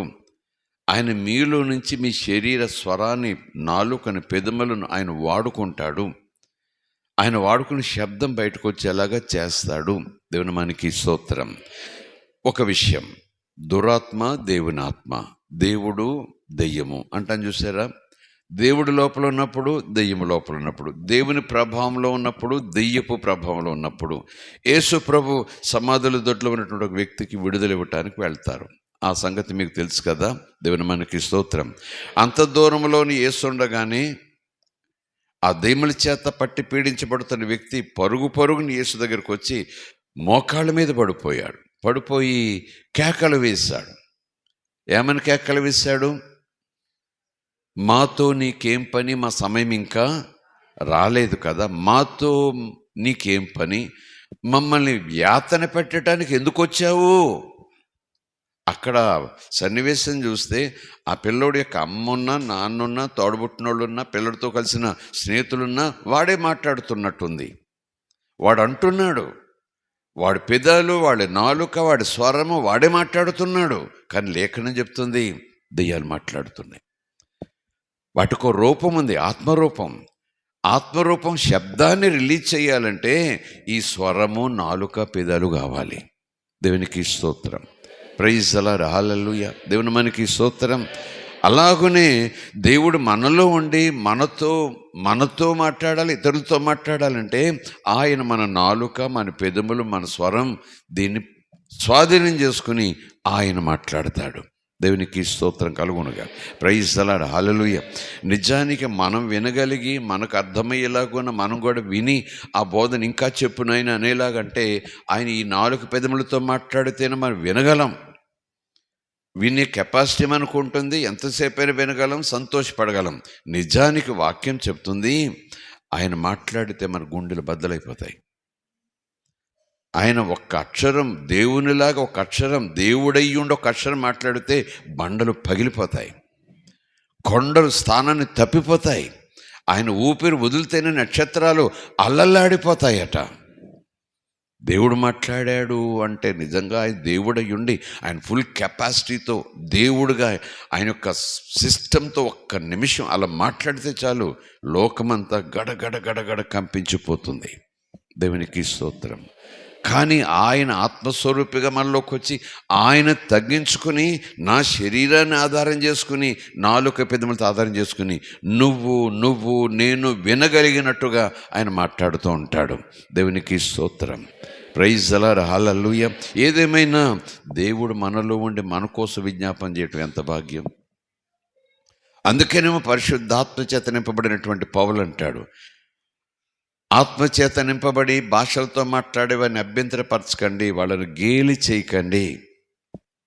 ఈ లేఖన ప్రకారం చూస్తే అటువలే ఆత్మ కూడా మనలో ఉండి యుక్తముగా మన చేత ప్రార్థన చేయిస్తాడు. దేవునికి స్తోత్రం. Praise the lord. హల్లెలూయా. దేవునికి స్తోత్రం. ఆ మాట కూడా మనం చూడబోతున్నాం. సో పరిశుద్ధాత్ముడు ప్రార్థన చేస్తాడు, ప్రార్థన చేయిస్తాడు. దేవునికి స్తోత్రం కలుగునుగాక. Praise the lord. హల్లెలూయా. పరిశుద్ధాత్ముడు నడిపిస్తాడంటే ఇంకా వేరే అనుమానం ఏమి లేదు కదా, మీకు మళ్ళీ రెఫరెన్స్ తీయించాల్సిన పని లేదు. యేసును ఆత్మ అరణ్యములోనికి తీసుకువెళ్ళాడు. ఎందరైతే దేవుని ఆత్మ చేత నడిపించబడతారో, మళ్ళీ చెప్పాను కదా, మానవాత్మ, దూతాత్మ, దేవుని ఆత్మ, 3. ఆ దూతలకు వేరే పేర్లు ఉండొచ్చు వాళ్ళ కెపాసిటీస్ని బట్టి. కెరూబులు, షరాఫులు, మిఖాయలు, గాబ్రియలు, ఇంకా చాలామంది దూతలు ఉన్నారు. ఇంకా దానికి ఒక స్టడీ ఉంది, అదొక థియాలజీ. దేవుడు తర్వాత దూత, తర్వాత మానవుడు, సృష్టి అదంతే. ఈ దేవుని యొక్క దూతల్లో లూసిఫర్ ప్రధాన దూత తిరుగుబాటు చేశాడు, దుష్టుడయ్యాడు, కనుక దుష్టాత్ముడయ్యాడు.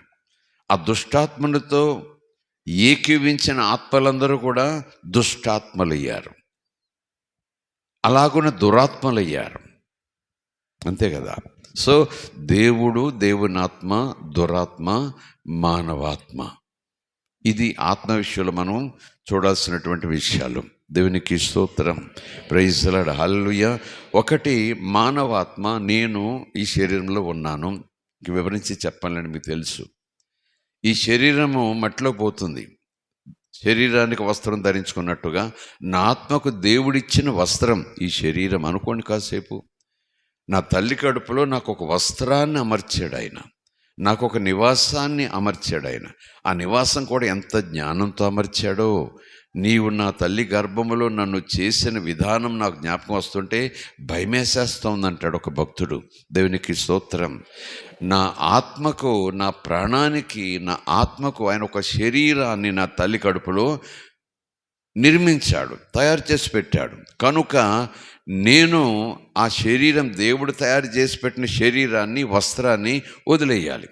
అదొక రోజు చీకిపోతుంది, చిరిగిపోతుంది, ముడతలు పడిపోతుంది, పుచ్చిపోతుంది, వ్యాధులకు గురవుతుంది, మట్టిలో కలిసిపోతుంది. పైన వస్త్రం అది, కానీ దేవుడు దయచేసిన ఆత్మ, ఆ రూపం మళ్ళీ దేవుని దగ్గరికి వెళ్ళాలి.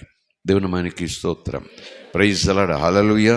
సో మానవాత్మ 2 ప్రభావాలతో నడిపించబడాలి. మానవాత్మ తన ఇష్టం, తన సొంత ఇష్టం, తన సొంత ఆత్మ ఇష్టం. ఆ తర్వాత దూతాత్మ, దూతతో ఏకీవించటం, తర్వాత దేవునితో ఏకీవించటం. ఇంకా చెప్పాలంటే దూతాత్మలో 2 పార్టీలు వచ్చాయి. ఒకటి దురాత్మ, మరొకటి పరిశుద్ధాత్మ లేదా దేవుని దగ్గర పరిచర్య చేసే దూతాత్మలు. ఆయన తన ప్రజలకు, తన పిల్లలకు రాయి చేతికి, కాలికి రాయి తగలకుండా ఎత్తి పట్టుకున్నటకు తన దూతలకు ఆజ్ఞాపించి ఉన్నాడు అన్నట్టుగా మంచి పనులు, దేవుని సైన్యం, దేవుని ఆరాధించేవారు, దేవుని కనపరిచేవారు. నా ఆత్మను ఎవరికి స్వాధీనం చేస్తే ఆ నడిపింపులోకి నేను వెళతా. నా ఆత్మను, నా ఇష్టాన్ని ఎవరికి స్వాధీనం చేస్తే వాళ్ళ నడిపింపులోకి వెళ్తా. దేవుని యొక్క ఆత్మ చేత యేసు ప్రభు అరణ్యంలోకి నడిపించబడ్డాడు. అలాగే దురాత్మ ఆ వ్యక్తిని పట్టి అరణ్యములోనికి మతి చెడినట్టుగా ఒక వ్యక్తిని తీసుకుపోయి దురాత్ముడు అనాలి. దేవునికి స్తోత్రం. హల్లెలూయా. సో ఆత్మ యొక్క యాక్టివిటీస్ ఏంటి? ఆయన వస్తాడంటున్నారు. ఎక్కడికి వస్తాడు? ఏం చేస్తాడంటే ఆయన చేసేవన్నీ ఇవి. వ్యక్తి కనుక ఇవన్నీ చేయగలడు, నీకు చేయగలడు, నీ కొరకు చేయగలడు, నీ పక్షంగా చేయగలడు. నీకు చేత కాకపోతే నీ చేత చేయిస్తాడు ఆయన. దేవుని మనకి స్తోత్రం. హల్లెలూయా. అందుకే కదా యేసుప్రభు అన్నారు, యెరూషలేములో మీరు వేచి ఉండి ప్రార్థన చెయ్యండి, మీ మీదకి పరిశుద్ధాత్మ వచ్చినప్పుడు, మీలోనికి పరిశుద్ధాత్మ వచ్చినప్పుడు మీరు శక్తి పొందెదరు, నా కొరకు భూదిగంతముల వరకు కూడా మీరు సాక్షులుగా ఉండెదరు. ఒకవేళ సాక్షులుగా ఉండాలి అంటే శక్తి పొందాలి. ఈ శక్తి లేకపోతే అనుకూలంగా ఉన్న స్థలాల్లో సాక్షులుగా ఉంటారు, ప్రతికూల స్థలాల్లో సాక్షులుగా ఉండలేరు. వాళ్ళు భయపడిపోతారు, పారిపోతారు. వాళ్ళు యేసుకి మాకు సంబంధం లేదని ఇంకేమేమి చెప్తారు. కానీ ఎప్పుడైతే పరిశుద్ధాత్మ చేత పేతురు నింపబడ్డాడో, పరిశుద్ధాత్మ చేత నింపబడక ముందు ఆయనకి నాకు సంబంధం లేదన్నాడు. మరణానికి భయపడిపోయి, యూదులకు భయపడిపోయి, ఆ యొక్క చట్టానికి భయపడిపోయి, నన్ను చంపేస్తారేమో, ఏం చేసేస్తారు అని భయపడిపోయి, నీతోనే నా ప్రాణం, నీకోసం నా ప్రాణం ఇస్తానని 24 గంటల ముందు చెప్పినటువంటి వ్యక్తి, ఆయనకు నాకు సంబంధం లేదు, ఆయన నేను ఎరుగను, మీరు ఎవరితో మాట్లాడుతున్నారు అని తిరుగుబాటు చేశాడు. కానీ అపొస్తలుల కార్యాలు 2వ అధ్యాయం చూస్తే అందరి మీదకే పరిశుద్ధాత్మ వచ్చినప్పుడు, పేతుల్లోని పరిశుద్ధాత్మ వచ్చినప్పుడు తనకు తానుగా మేడగదిలోంచి కిందకి వెళ్ళి బజార్లోకి వెళ్ళి, మీరు సిలువేసిన యేసును నేను ఎరుగుదును అని సాక్ష్యం ఇచ్చాడు. దేవుని మనకి స్తోత్రం. హల్లెలూయా. పరిశుద్ధాత్మ ఎంత ధైర్యాన్ని ఇస్తాడు. పరిశుద్ధాత్మ నడిపిస్తాడు. పరిశుద్ధాత్మ మన కొరకు ప్రార్థన చేస్తాడు. పరిశుద్ధాత్మ మనకు జీవం ఇస్తాడు.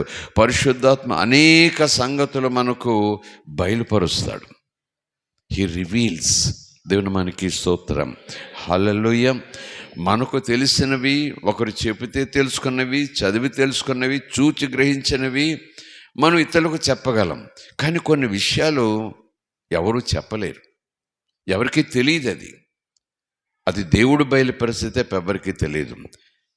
యోహాను పత్రికలో మిగిలిన సువార్తలు కూడా ఉంది. యేసుప్రభు అడుగుతాడు ఇలాగున్నా, ఈ ప్రజలందరూ చుట్టుపక్కల గ్రామాల్లో నా గురించి ఏం చెప్పుకుంటున్నారు అని అడిగాడు యేసు. ఒకరోజు శిష్యులను సాయంకాలం కూర్చోబెట్టి, వెంటనే కొంతమంది అన్నారు బాప్తిసమిచ్చే యోహాను అన్నారు, మరొకరేమో ఏలియా అన్నారు, మళ్ళా పుట్టాడు అంటున్నారు. వెంటనే యేసు అన్నాడు, మరి మీరేమనుకుంటున్నారు? నా గురించి యోసేపు కొడుకునా, మరి కొడుకునా, అంతేనా, ఇంకేమైనా అనుకుంటున్నారా అంటే అందరూ ఎవరు ఏం మాట్లాడలేదు, తెలియక మాట్లాడలేదు, ఏమో తెలియదు. కానీ పేతురు మాత్రం చట్టాలను సమాధానం చెప్పాడు. ఏమని? నీవు సజీవుడు వగు దేవుని కుమారుడివే. ఎవరు? చేపలు పట్టేవాడు. కాలేజీ లేదు, స్కూల్ లేదు, యూనివర్సిటీ లేదు, ఏం చదివాడు వివరాలు లేవు. చేపలు పట్టేవాడని ఉంది. సజీవుడు వగు దేవుని కుమారుడివే. అప్పుడు యేసేమన్నాడు? ఇది నువ్వు తెలుసుకుంటే తెలిసింది కాదు, ఒకళ్ళు చెబితే తెలిసింది కాదు. ఎవరు చెప్పారు నీకు ఇది? నా తండ్రి నీకు ఇప్పుడే ఇక్కడే బయలుపరిచాడు. దేవుని మనకి స్తోత్రం. తండ్రి ఇప్పుడే ఇక్కడే నీకు బయలుపరిచాడు. స్తోత్రం కలుగును గాక. Praise the lord. హల్లెలూయా. అందుకే పరిశుద్ధాత్మ మనలో ఉంటే ఆయన చేసే పనులు ఇవే. అద్భుతమైన సత్యాలు బయలుపరుస్తాడు, అద్భుతమైన నిగూఢమైన రహస్యాలు మనం బయలుపరుస్తాడు. ఇది నీకు ఎలా తెలిసింది?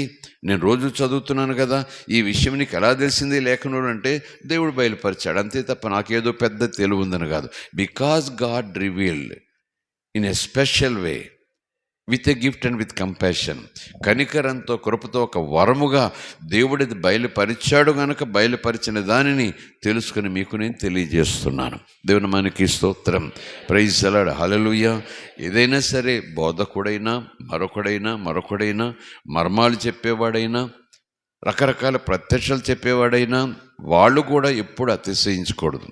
నాలాగెవరు వాక్యం చెప్పలేరు, నాలాగెవరు రెఫరెన్స్లు ఇవ్వలేరు, నాలాగెవరు మర్మాలు చెప్పలేరు, నాలాగెవరు లోతులకు తీసుకెళ్లేరు, నాలాగెవరు అని ఆయన చెప్పుకోకూడదు, ఈయనలాగెవరు బోధ చేయలేరు అని మరొకరు చెప్పుకోకూడదు, ఈయనలాగా లేకపోతే అంటూ మరొక బృందాన్ని తయారు చేసుకుంటూ అలా బ్యాండ్లు వాయించుకునే ఉండకూడదు. ఏమి జరిగినా, బోధ చేసినా, మర్మం చెప్పినా, వివరించినా అంత దేవుని కృప, అంతా దేవుడు ఇస్తున్నాడు కనుక చెప్పగలుగుతున్నాం. దేవుని మనకి స్తోత్రం. హల్లెలూయా.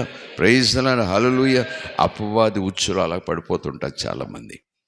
నేను చెప్పినట్టు ఎవరు చెప్పలేరు, చెప్పాలంటే నా తర్వాతే. ఇలాంటి ప్రత్యక్షత లేఖను తీయాలంటే నా తర్వాతే. ఎప్పుడైతే నేను నా వెంటనే వచ్చిందనుకో, వెంటనే నువ్వు ట్రాప్లోకి వెళ్ళిపోతున్నావు అనమాట. అపవాది ట్రాప్లోకి వెళ్ళిపోతున్నావు. నేను, నాకు, నాది, నా వల్ల. నేనైతేనే చేయగలను ఇదంతా. లేదు, నువ్వు కాదయ్య బాబు, నీలో ఉన్నవాడు జ్ఞానం కలిగి ఉన్నాడు, నీలో ఉన్నవాడు గొప్పవాడు, నీలో ఉన్నవాడు మంచి ఆలోచన చెప్పేవాడు, నీలో ఉన్నాడు గనక ఆయన నువ్వు మాట్లాడుతున్నావు. దేవుని మానికి స్తోత్రం. Praise the lord. హల్లెలూయా. దేవుని మానికి స్తోత్రం కలుగునుగాక. ఆయన నడిపిస్తాడు, ఆయన ప్రార్థిస్తాడు, ఆయన బోధిస్తాడు, ఆయన జీవాన్ని ఇస్తాడు లేదా జీవింపజేస్తాడు, ఆయన బయలుపరుస్తాడు, ప్రత్యక్షపరుస్తాడు. కొరింథీయులకు రాసిన మొదటి పత్రిక 2వ అధ్యాయం 10వ వచనం చూడండి. 9 నుంచి చదువుదాం. 2వ అధ్యాయం కొరింథీయులకు రాసిన మొదటి పత్రిక 9:10. ఇందును గూర్చి దేవుడు తనను ప్రేమించు వారి కొరకు ఏవి సిద్ధపరచెనో అవి కంటికి కనపడలేదు, చెవికి వినబడలేదు, మనుష్య హృదయమునకు గోచరము కాలేదు. ఎవరు? దేవుడు. ఏం చేశాడు? ఏదో సిద్ధపరిచాడట. ఒకటా ఎన్నోనా? ఏవి అంటే ఎన్నో, ఒకటి కాదు. ఏది అంటే ఒకటి అవుతుంది, ఏవి అంటే మోర్ దాన్ వన్, బహువచనం అన్నమాట. దేవుడు ఎవరి కొరకు? ప్రేమించే వారి కొరకు. ఎవరిని ప్రేమించే వారి కొరకు? లోకాన్ని ప్రేమించే వారి కొరక? శరీరాన్ని ప్రేమించే వారి కొరక? ఎవరిని ప్రేమించే వారి కొరకు? దేవుడు ప్రేమించే వారి కొరకు కొన్ని సిద్ధం చేశాడు. ఎవరిని ప్రేమించే వారి కొరకు? తనను ప్రేమించే వారి కొరకు, తన మార్గాన్ని ప్రేమించే వారి కొరకు, తన సహవాసాన్ని ప్రేమించే వారి కొరకు ఏవో కొన్ని సిద్ధపరిచాడట. ఏవి సిద్ధపరిచాడో అవి కంటికి కనబడవట. దేవునికి స్తోత్రం. అవి కంటికి కనబడవు, చెవికి వినబడవు, మనుష్య హృదయానికి కూడా గోచరము కాలేదు, మనుష్య హృదయానికి కూడా గోచరము కావు అని వ్రాయబడి ఉన్నది కదా. అయితే 10వ వచనం, మనకైతే ఇది ప్రజల యొక్క, భక్తుల యొక్క స్టేట్మెంట్. ఏది? 9వ వచనం. అయితే కృపతో దేవుడు మనకైతే, తండ్రి అయిపోయాడు కదా మనకైతే ఈ దేవుడు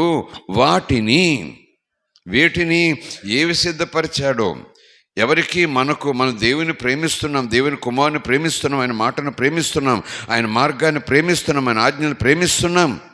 మనకైతే దేవుడు వాటిని, కంటికి కనపడినటువంటి ఆ వాటిని, చెవికి వినబడినటువంటి వాటిని, మనుష్య హృదయాలకు కూడా అసలు సాధ్యం కావు ఆలోచించేయటానికి, అలాంటి వాటిని తన ఆత్మ వలన మనకు బయలుపరుస్తున్నాడు, చూపిస్తున్నాడు, వినిపిస్తున్నాడు. ఓ హల్లెలూయా. దేవునికి స్తోత్రం.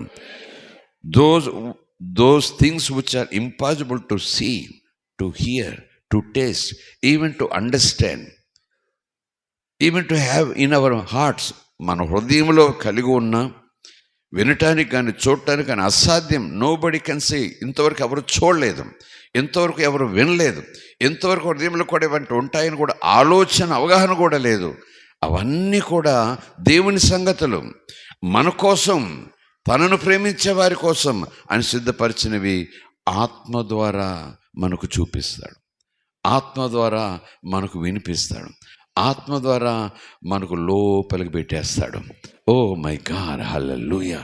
ఆత్మను పొందటం అంటే ఏదో భాషలతో మాట్లాడటం, ఆత్మను పొందటం అంటే పాటలు పాడినప్పుడు ఏదో 4 సేపు భాషలతో మాట్లాడటం, అవన్నీ కాదనను. ఈ అనుభవాల్లోకి నేను వచ్చేసేయాలి. ఆత్మ వరములో ఒక వరము, ఆత్మ పొందేమనే దానికి ఒక వరము భాషలే కావచ్చు. అక్కడితో ఆగిపోవద్దు. ఆత్మకు మనం ఎంత లోబడుతూ పోతామో, ఆత్మ విషయంలోకి ఎంతైతే వెళ్ళిపోతూ ఉంటామో, ఆత్మ నడిపింపులో ప్రతి గడియ, ప్రతి పూట ఎప్పుడైతే మనం స్వాధీనం చేసుకుంటూ వెళ్ళిపోతామో, ఇవన్నీ అనుభవాలు దేవుడు మనకి ఇస్తాడు. దేవుడు మనకి స్తోత్రం. హల్లెలూయా. ఎవరికి అనుభవాలు? యేసు ప్రభువుని నమ్మిన వాళ్ళకి అందరికీ కూడా ఆత్మనిస్తారు, అందరికీ ఆత్మ ఇవి బయలుపరుస్తాడు. దేవునికి స్తోత్రం. ఎందుకు ఈ మాటలు ఇలా వివరంగా నేను మరలా మీకు చెబుతూ నేను ఎక్సైట్ అవుతున్నానంటే, ఈ ఆత్మను పొందుట వెనక ఇంత ధన్యత ఉంది. ఈ ఆత్మను పొందుట ఎంత అవసరమై ఉన్నది మనకి. ఇంత శ్రేష్టమైన విషయాలు, రహస్యాలు, సంగతులు దేవుడు మనకే బయలుపరుస్తారట, ఇంకెవరికి కూడా తెలియవని కాదు, నీకైతేనే ఆత్మ మీకు అవన్నీ కూడా బయలుపరుస్తాడు. అవును కదా. దేవుని సంగతులు ఎవరికి తెలుస్తాయి? దేవునితో ఉన్నవారికి తెలుస్తాయి. ఒక్కొక్కసారి దేవునితో ఉన్నను, దూతలకు కూడా కొన్ని సంగతులు తెలియదు. Mind it, understand it. దేవునితో మిఖాయేలు ఉన్నను, దేవుని సంగతులన్నీ తెలియవు. దేవునితో గాబ్రియలు ఉన్నను, గాబ్రియలకు దేవుని సంగతి, దేవుని మనసు అంతా తెలియదు. కెరూబుల షరాఫులనను, దేవునిలోకి ఒక ఆలోచన రాకముందే ఆలోచన వాళ్ళకేం తెలియదు, చెబితే తప్ప, దేవుడు చెబితే తప్ప. కానీ దేవుని సంగతులు ఇద్దరికి తెలుస్తాయి. దేవునితో దేవునిలో దేవునిగా ఉన్న ఆయన కుమారుడికి తెలుస్తాయి. దేవునితో దేవునిలో దేవునిగా ఉన్న ఆయన ఆత్మకి తెలుస్తాయి. ఇంకెవరికి తెలియవు. దేవుని మనకి స్తోత్రం కలుగునుగా. దేవుని సంగతులు తెలియాలి అంటే దేవుని ఆత్మను కలిగి దేవుని మనసు ఎరిగిన వాడే తెలియజేయగలడు. కనుక దేవుని మనసు ఎవరెరుగునో యేసుప్రభు అన్నాడు కదా, తండ్రి గురించి నాకు అంత తెలుసు. దేవుని మనకి స్తోత్రం. తండ్రి గురించి నాకు అంతా తెలుసు. ఇంకో చోట ఉంటుంది, దేవుని ఆత్మ గురించి, దేవుని గురించి ఆత్మగా తెలుసు. ఎందుకంటే దేవుని ఆత్మ వేరు కాదు, దేవుని మనసు వేరు, దేవుని ఆత్మ మనసు వేరు కాదు, ఇద్దరు ఒకటే. కనుక దేవుని ఆత్మ మనకు ఏం బయలుపరచగలడు? ఎవరికి కూడా తెలియనటువంటి దేవుని అంతరంగపు సంగతులు మనకు ఆత్మ బోధించేస్తుంటాడు. దేవునికి స్తోత్రం కలుగునుగా. ఓ హల్లెలూయా. ఈ అనుభవం కోసం లేదా ఈ నడిపింపు కోసం ఎంత తాపత్రయపడాలో మనం. అందుకంటే రక్షణ పొందిన తర్వాత ఆ సంతోషంతో అలా ఉండిపోవద్దు. రక్షణ పొందిన తర్వాత, యేసు నమ్ముకున్న తర్వాత ఈ లోకంలోని ఈ భాగ్యం, ఈ భోగం కోసం ఏడుస్తూ ఉపవాసాలు ఉంటూ అది లేదు ఇది లేదు అనుకుంటూ వాటి కోసం మనం కాదు. ముందు ఈ సంగతులను తెలియజేసే ఆత్మచేత నింపబడి ఆత్మచేత నడిపించబడేటటువంటి అనుభవం నాకు కావాలి అని ముందు దానికోసం ఉపవాసం ప్రార్థన చేయాలి. దేవునికి స్తోత్రం. Praise the lord. హల్లెలూయా. దేవుని మనకి స్తోత్రం కలుగును గాక. ఆయన హృదయాలను పరిశోధిస్తాడు, అందరినీ పరిశోధిస్తాడు. ఆయన వరములు ఇస్తాడు. దేవుడు నిత్య జీవాన్ని వరముగా ఇచ్చాడు. దేవుడు తన కుమారుడైన యేసును వరముగా పంపించాడు. దేవుడు కూడా పరిశుద్ధాత్మను వరముగా ఇస్తున్నాడు. ఎందరైతే యేసుక్రీస్తును ప్రభుగా అంగీకరిస్తారో, మారు మనసు పొంది పాపక్షమాపణ నిమిత్తం ఎందరైతే బాప్తిసం పొందుతారో వారందరికీ దేవుడు పరిశుద్ధాత్మను వరముగా ఇస్తాడు. కుమారుడు వరముగా ఇస్తాడు, కుమారుడు వరములు ఇస్తాడు, తండ్రి వరములు ఇస్తాడు, పరిశుద్ధాత్ముడు కూడా వరములు ఇస్తాడు. కొరింథీయులకు రాసిన పత్రిక మొదటి పత్రిక 12వ అధ్యాయం ఉంది కదా, ఆత్మ వరములు. ఈ వరములన్నీ కూడా ఆత్మ దయచేస్తాడు, పరిశుద్ధాత్మ దయచేస్తాడు, ప్రభువు దయచేస్తాడు, తండ్రి అయిన దేవుడు దయచేస్తాడు. తండ్రి కుమారు పరిశుద్ధాత్మ ఒక్కరే. దేవునికి స్తోత్రం. తండ్రి కుమారులు అక్కడున్నారు, ఆ తండ్రి కుమారులే ఆత్మగా మనలో ఉన్నారు. తండ్రి కుమారులు అక్కడున్నారు, ఆ తండ్రి కుమారులే ఆత్మగా మనలో ఉన్నారు. తండ్రి పైన ఉన్నాడు, కుమారుడు కిందకు వచ్చాడు, పైనుంచి తండ్రి మాట్లాడుతున్నాడు. ఈ నా కుమారుడిని నేను ఆనందించున్నాను. ఒక ప్రత్యేకమైన పని నిమిత్తం, ప్రత్యేకమైన పరిచయ నిమిత్తం, ప్రత్యేకమైన బాధ్యత నిమిత్తం, ప్రత్యేకమైన విధి నిమిత్తము ఈయన కుమారుడుగా తండ్రిలో నుంచి వేరే వచ్చాడు. కానీ ఇద్దరు ఒకటే, అద్వితీయ కుమారుడు. కుమారుడే కానీ విడదీయలేం. Nobody can separate the sun and the Father. అద్వితీయ అంటే ద్వితీయము కాలేరు వాళ్ళు. ఒకటి రెండు అనలేం. మాట వరుసకు తండ్రి కొడుకు అని అంటాం, కానీ తండ్రి ముందు తర్వాత కొడుకు అని అనుకుంటాం, కానీ అన్సెపరబుల్, అద్వితీయ కుమారుడు. ద్వితీయం కాలేరు, ఇద్దరు కాలేరు, ఒకటే ఒకటే. దేవుని మనకి స్తోత్రం. Praise the lord. హల్లెలూయా. ఒకటి ఆయన వ్యక్తి అయి తెలుసుకున్నాము. వ్యక్తి అయిన తర్వాత ఆయన చూస్తాడు అని ఇవన్నీ మాట్లాడుకున్నాము. ఇప్పుడు ఆయన యాక్టివిటీస్ ఏమంటే ఆయన ప్రార్థన చేస్తాడు, ఆయన నడిపిస్తాడు, ఆయన జీవాన్ని ఇస్తాడు, అనేక సంగతులు బయలుపరుస్తాడు, ఆయన బోధిస్తాడు, ఆయన సహాయం చేస్తాడు. ఇంకా చెప్పాలంటే ఆయన ఆదరిస్తాడు, ఆయన ఆదరిస్తాడు. దేవుని మనకి స్తోత్రం. Praise the lord. హల్లెలూయా. ఎప్పుడు మనకు ఆదరణ కరువవుతుందో, ఎప్పుడు మనం నిరాదరణ గురవుతాము, ఎప్పుడు మనం ఆదరణ కోల్పోయి కృంగిపోతూ, బెంగపడిపోతూ, చింతపడిపోతూ, అందరూ తెలిసిన వారు ఉన్నా, అందరూ ఆత్మీయులున్నా, చివరికి విశ్వాసులందరూ మన చుట్టూ గుమిగూడినా, ఎంతలాగా వీళ్ళందరూ ఆదరించినా ఈ పరిశుద్ధాత్ముడు నీలో ఉండి నీకు ఇచ్చే ఆదరణ ఎవరు ఇవ్వలేరు. ఒక్కసారి ఆదరణ నీలో జీవజల పువ్వటలాగా నీ ఆత్మలోకి వస్తే ఎంత ఓదార్పు వస్తుందో నీకు, ఎంత ధైర్యం వస్తుందో నీకు. దేవుని మనకి స్తోత్రం. ప్రైజ్ అలాడ్ హల్లెలూయా. దేవుని మనకి స్తోత్రం కలుగునుగా. హల్లెలూయా. ప్రైజ్ అలాడ్ హల్లెలూయా. ఇప్పుడు ఆయన వ్యక్తి అయి ఉన్నాడు కనుక ఆయనకి వ్యక్తిత్వాలన్నీ ఉన్నాయి అని చెప్పుకుంటూ, ఆయన వ్యక్తి అయి ఉన్నాడు కనుక ఆయన ఏదో పని, ఆయన పని అంటే ఏం చేస్తాడు, ఏం చేయగలడు అనేది మనం వరుస పెట్టి చూసుకున్నాము. ఇప్పుడు ఆయన ఎందుకు పొందుకోవాలి, వై వీ షుడ్ రిసీవ్, ఎందుకు మనం పొందుకోవాలి, హౌ టు రిసీవ్ అనేది చివరిలో వస్తుంది. ఎందుకు మనం పొందుకోవాలి, ఈ రెండవ చెప్పుకున్నాం కదా. ఆయన చేసే పనుల గురించి మాట్లాడుకున్నాం కనుక అవన్నీ కూడా మనం అనుభవంలో కలిగి ఉండుట కొరకు ఆయనను మనం పొందుకోవాలి. దేవునికి స్తోత్రం. అయినా 4-5 మాటలు చెప్పి నేను ముగిస్తా. వై టు రిసీవ్ హిమ్, ఎందుకు ఆయనను మనం పొందుకోవాలి, ఎందుకు ఆయన చేత నింపబడాలి, ఎందుకు ఆయన నాలో ఉండాలి, ఆయన నాలో ఉండాలి, నేను ఎందుకంత దీన్ని తప్పించిపోవాలి, ఏంటంత ఇంపార్టెన్స్, ఏంటంత హడావుడనంటే, మొట్టమొదటిగా ఇంక వేరే ప్రశ్నలు వేరే డిస్కషన్స్ ఏమీ లేకుండా ఒకే ఒక మాట సూటిగా బాణం మాదిరిగా మనం పట్టుకోవాలంటే, దేవుడు నువ్వు నింపబడాలి అన్నాడు గనుక నేను నింపబడాలంతే, వేరే ప్రశ్న లేదు దానికి. దేవునికి స్తోత్రం. ఎందుకు నింపబడాలి, నింపడితే ఏమొస్తుంది, ఈ తరచుగా ప్రతి విద్యార్థికి ప్రతి విశ్వాసకు వచ్చే ఆలోచనలే. అవన్నీ వాళ్ళు తెలుసుకోవాలి, తెలియజేసేవారు ఉండాలి. అందుకే దేవుడు లేఖనం పెట్టాడు. ఇంకొక మాటలో చెప్పేవయ్యా బాబు పరిశుద్ధాత్మ గురించి ఇవన్నీ చెప్పడానికి ముందు ఎందుకు నేను పొందుకోవాలంటే, దేవుడు నిన్ను పొందుకోమన్నాడు గనుక పొందుకోవాలి. ఇంకా మళ్ళీ వేరే ఎక్స్క్యూజులు లేవు. దేవుని మనకి స్తోత్రం. వస్తే వస్తారు, లేకపోతే లేదు, పెద్ద పొందుకోవాల్సిన పని లేదు, నువ్వేమి ఇలాగ ఉండవు కదా, అలాగ ఉండవు కదా.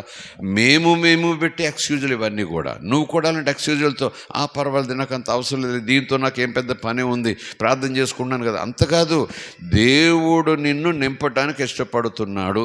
దేవుడు నిన్ను ఆత్మతో నింపే ఉద్దేశంతో ఉన్నాడు. నువ్వు ఆత్మతో ఖచ్చితంగా నింపబడాలట. ఇంక మళ్ళీ వేరే ప్రశ్నలు, వేరే అభిప్రాయాలు, వెళ్ళే పుస్తకాలు నింపటం ఏంటి, ఎలా నింపబడాలి, ఎందుకు నింపడాలి, వీళ్ళు ఎందుకు ఆత్మ కాదంటారు, వాళ్ళు ఎందుకు ఆత్మ అవని అంటారు, ఆత్మ వరాలు ఏంటి, ఇవన్నీ ఎందుకమ్మా బాబు, మొదట నువ్వు ఆత్మతో నింపబడాలి. That's all. దేవునికి స్తోత్రం. ప్రైజ్ అలాడ్ హల్లెలూయా. దేవుని మనకి స్తోత్రం కలుగునుగాక. Why should we receive. దాదాపు చాలా మాటలు ఉన్నాయి, కానీ ఎన్ని మాటలు చెప్పి ముగిస్తానని చెప్పాను? 4, 3, 5. సౌండ్ సిస్టమ్ సరిగా లేదండి. 3 అంటే 4 అన్నట్టు వినబడుతుంది. దేవునికి స్తోత్రం. హల్లెలూయా. ప్రైజ్ అలాడ్ హల్లెలూయా. 4 మాటలు చెప్తా. దేవుని చిత్తమైతే వచ్చే వారం, అంటే ఈ సంవత్సరం చివరి వారం, మరికొన్ని మాటలు మనం ధ్యానం చేసుకోవడానికి ప్రయత్నించేద్దాం. దేవునికి స్తోత్రం. We must be marked. పరిశుద్ధాత్మ చేత ఎందుకు దేవుడు నింపాలని అంత తీవ్రపడుతున్నాడు, పరిశుద్ధాత్మ చేత నింపబడాలని ఎందుకు దేవుడు అపొస్తలులను యెరూషలేములో కూర్చోబెట్టాడు, పరిశుద్ధాత్మ చేత నింపబడినని అప్పుడే సువార్త విన్నవారికి కూడా పేతురు యోహానులు మళ్ళా వీళ్ళకి ఏంటి బోధ చేస్తున్నారు. పరిశుద్ధాత్మ చేత నింపబడ్డారని పౌలు యోహాను శిష్యులకు వెళ్ళి మళ్ళీ ఆ టీచింగ్ ఎందుకు మొదలు పెడుతున్నారు. కొన్నేళ్ళింటిలో యేసు ప్రభు గురించి సువార్త పేతురు చెప్తుంటే పరిశుద్ధాత్మ అందరి మీద కుమ్మరించబడ్డారు. దేవుడు అందరికీ పరిశుద్ధాత్మనిచ్చారట, పరిశుద్ధాత్మతో నింపారట. ఎందుకంటే దేవుడు తన వారెవరో ఆయనే ముద్ర వేసుకుంటాడు. ముద్ర. దేవునికి స్తోత్రం. Seal. Praise the lord. Hallelujah. దేవుని మనకి స్తోత్రం. నేను ఆయనను అంగీకరించానని ముద్ర వేసుకునేది నీటి ముద్ర నాది. అవును కదా. నీళ్లల్లో నేను మీకు బాప్తిమిచ్చుచున్నాను కానీ, నీళ్లల్లో నేను బాప్తిమిస్తుంటే మీరు మునుగుతున్నారు కానీ, ఆత్మతోనూ అగ్నితోనూ ముద్ర. బాప్తిస్మము అదొక రుజువు, అదొక సూచన, అదొక ముద్ర. ఆత్మతోనూ అగ్నితోనూ బాప్తిస్మం నింపేవాడు కదా, బాప్తిస్మం ఇచ్చేవాడు అంటే అందులో ముంచేవాడు. నీటి ముద్ర దైవజనుడు నీళ్లల్లో, తీసుకునేవాడు నీళ్లల్లో, రక్షణ పొందేవాడు నీళ్లల్లో, ఆ రక్షణ కార్యంలోకి నడిపించేవాడు దైవజనుడు నీళ్లల్లో. నేనైతే మీకు నీళ్ల ముద్ర. ఇప్పుడు ఆత్మముద్ర ఎవరిస్తారు? ఆత్మముద్ర ఎవరేస్తారు? దేవుడు ఇయ్యాలి. దేవునికి స్తోత్రం. హల్లెలూయా. దేవుని మనకి స్తోత్రం. ఈ శరీరం మీద ముద్రలన్నీ పోతాయి ఒకరోజు, కానీ మన ఆత్మ మీద ఒక ముద్ర పడాలి. మన ఆత్మ మీద ఉండాల్సిన ముద్ర పరిశుద్ధాత్ముడు. దేవుని మనకి స్తోత్రం. అది దేవుడు వేసే ముద్ర. ఎఫెసీయులకు రాసిన పత్రిక 1వ అధ్యాయం 13వ వచనం. అన్ని రకాలుగా మనకు తాత్పర్యాలు ఆ వచనం నుంచి వచ్చిన ఈ తాత్పర్యంతో మాటను చదువుకోవటానికి, పరిశుద్ధాత్మ గురించి మాట్లాడుకోవటానికి ప్రయత్నించేద్దాం. దేవునికి స్తోత్రం. 1వ అధ్యాయము 13వ వచనం. ఎఫెసీయులకు రాసిన పత్రిక. మీరును సత్యవాక్యమును అనగా మీ రక్షణ సువార్తను విని క్రీస్తునందు విశ్వాసముంచి వాగ్దానము చేయబడిన ఆత్మచేత మీరు ముద్రింపబడితిరి. దేవునికి స్తోత్రం. Praise the lord. హల్లెలూయా. దేవునికి స్తోత్రం. మీరు కూడా సత్యవాక్యము అనగా మీ రక్షణ సువార్త విని, మీ రక్షణ సువార్త అంటే మీ కొరకు దేవుడు సిద్ధపరిచి పంపిన సువార్త. మీ రక్షణ సువార్త విని మీరు క్రీస్తునందు విశ్వాసం ఉంచి వాగ్దానం చేయబడిన, చదువుకున్నాం కదా, ఇందాక చెప్పాను అపొస్తలుల కార్యాలు 2వ అధ్యాయంలో. అయ్యలారు, ఇప్పుడు మేము ఏం చెయ్యాలి?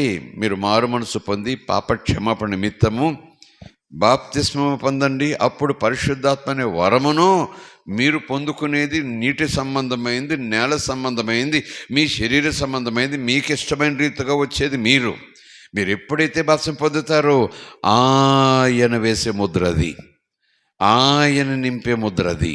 దేవుని నామానికి స్తోత్రం. క్రీస్తునందు విశ్వాసం ఉంచి వాగ్దానము చేయబడిన ఆత్మచేత ముద్రించబడితిరి. దేవుని నామానికి స్తోత్రం. హల్లెలూయా. గుర్తులు. ముద్ర అంటే ఏంటి చెప్పండి? గుర్తు. అవును కదా. పార్టీలు గుర్తులు ఉంటాయి కదా, గుర్తులు. శరీరం మీద గుర్తులు ఉంటాయి కదా. పుట్టుకతోనే వచ్చే మచ్చలు, ముద్రలు, గుర్తులు, పుట్టుమచ్చలు రాస్తుంటారు. 10th సర్టిఫికెట్లోనో లేకపోతే పాస్పోర్ట్లోనో రాస్తుంటారు. ఒకవేళ మనిషి వచ్చేస్తే, లేకపోతే మనిషి శరీరం అంతా కూడా ఏదో అయిపోయి రూపం పోతే ఎవరు ఏంటని చెప్పుకోవటానికి పుట్టుమచ్చలతో పట్టుకుంటారు. ఇక్కడ ఈ ప్లేస్లో ఇంత దిగువలో ఇంత సెంటీమీటర్ దూరంలో పుట్టుమచ్చ ఉంటుంది అన్నట్టు. గుర్తులు. ముద్ర గుర్తు, కనబడటానికి. రెండవది గుర్తుపట్టడానికి, సూచన. దేవునికి స్తోత్రం. Praise the lord. హల్లెలూయా. దేవుని నామానికి స్తోత్రం. 2 రకాల గుర్తులు ఉన్నాయి.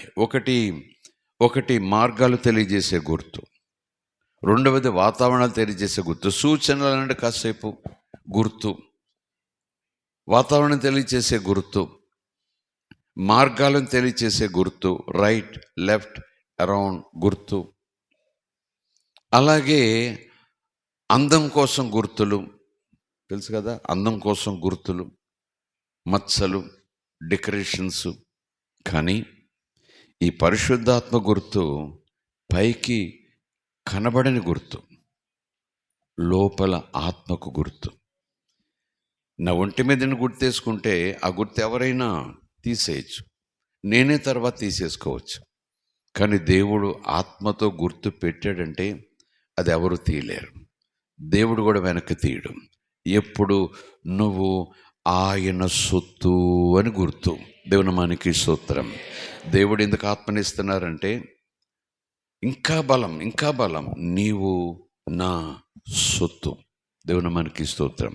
You are my child, you are my sheep, I am your shepherd. నేను నీ కాపర్ని, నువ్వు నా గొర్రెవు. దేవుని నామానికి స్తోత్రం. హల్లెలూయా. వందల వేల గొర్రెలు ఉంటాయి, 20-30 మంది కాపర్లు ఉంటారు. అందరూ వారి దొడ్లను తీసుకొస్తారు, అన్నీ ఒకే చోట మేస్తాయి. కానీ వాళ్లకు గుర్తు లేదా గొర్రెలకు గుర్తు అనేది పక్క పెడితే, చెవులకో కొమ్ముకో ఎక్కడో చోట గుర్తేసుకుంటాడు ఎవరైనా సరే. అలాగున్న దేవుడు గుర్తేస్తాడట. గుర్తు వేయించుకోవాలి. బాప్తిజం గుర్తు, ఆత్మ గుర్తు. దేవుని నామానికి స్తోత్రం. ముద్రింపబడిన వ్యక్తిని దేవుడు నన్ను మార్క్ చేశాడు, దేవుడు నన్ను ఎంచుకున్నాడు. దేవుడు నన్ను ప్రత్యేకించుకున్నాడు. దేవుని మనకి స్తోత్రం. నేను దేవుని పక్షంగా ఉండాల్సిన వ్యక్తిని, దేవుడు నన్ను గుర్తుపట్టి నా పక్క వస్తాడు అన్నట్టుగా ఈ పరిశుద్ధాత్మ చేత ఎందుకు నింపబడాలంటే అది ఒక బలమైన గుర్తు. దేవునికి స్తోత్రం. Praise the lord. హల్లెలూయా. దేవునికి స్తోత్రం. ఆత్మచేత ముద్రింపబడి తిరి. ముద్ర అన్నాడు కనుక అదొక పదార్థం, అదొక ఇంకు, అదొక మార్కు, అదొక రుజువు, అదొక సూచన అని ఇలా తేల్చేయచ్చు. ఆత్మ అంటే ఆత్మ ఎందుకు ఇవ్వబడుతున్నారంటే మనకు దేవుడు మనం ఆయన సొత్తని ముద్రించుకుంటున్నాడు. నేను ఈ లోకంలో సెపరేట్ చేశానని ఈ ఆత్మచేత నన్ను నింపి నాకు ముద్ర వేసి నీవు నా సొత్తు అని రోజు నా మనసుతో ఆత్మ ద్వారా మాట్లాడిస్తూ ఉంటాడు. దేవుని మనకి స్తోత్రం. Praise the lord. హల్లెలూయా. దేవుని మనకి స్తోత్రం. Praise the lord. హల్లెలూయా. ఈ ఆత్మ కూడా ఎందుకంటే 14వ వచనం చూస్తే దేవుని మహిమకు కీర్తి కలుగుటకై ఆయన సంపాదించుకొనిన, లేదా 3వ వచనం మరొక చోట సొత్తైన ప్రజలకు ఆయన సంపాదించుకున్నాడు. సంపాదించుకున్న దానికైనా ముద్ర వేసుకున్నాడు. ముద్ర వేసుకున్న తర్వాత సంపాదించుకుంటాడా? సంపాదించుకున్న తర్వాత ముద్ర వేసుకుంటావా? ఎక్కడో ఉండగా, బజార్లో ఉండగా ముద్ర వేసుకుంటావా? లేదు. దానికి కావలసిన వెల చెల్లించి, ఆ చెల్లించిన తర్వాత అది నీ సొత్తు అయిన తర్వాత ఇంట్లో తీసుకొచ్చి మళ్ళా దాని మీద ఎవరి దృష్టి పడకుండా ఇది నాది అని అనుకోండి, ఏం చేస్తావు చెప్పండి? దాని మీద నువ్వు ముద్ర వేసుకుంటావు, ఇది నాది అని. దేవునికి స్తోత్రం. హల్లెలూయా. అలాగే ఆయన సంపాదించుకొని తన ప్రజలకు విమోచన కలుగు నిమిత్తము ఈ ఆత్మ, ఈ పరిశుద్ధాత్మ, ఈ దేవుని ఆత్మ, ఆదరణకర్త అయిన ఈ ఆత్మ మన స్వాస్యానికి సంచకరుగా ఉన్నాడు. స్వాస్యం అంటే ఆస్తి. ఎందుకంటే తల్లిదండ్రులు స్వాస్యాన్ని పిల్లలకు విడిచిపెడతారు. అలాగే పిల్లలు తల్లిదండ్రులకు దేవుడు స్వాస్యంగా ఇచ్చాడు. స్వాస్యం అంటే ఆస్తి కాదు, హక్కు. ఆస్తి ఉన్నా లేకపోయినా హక్కు. దేవునికి స్తోత్రం. Praise the lord. హల్లెలూయా. దేవునికి స్తోత్రం. ఈ ఆత్మ మనకు ఏం చేస్తారట?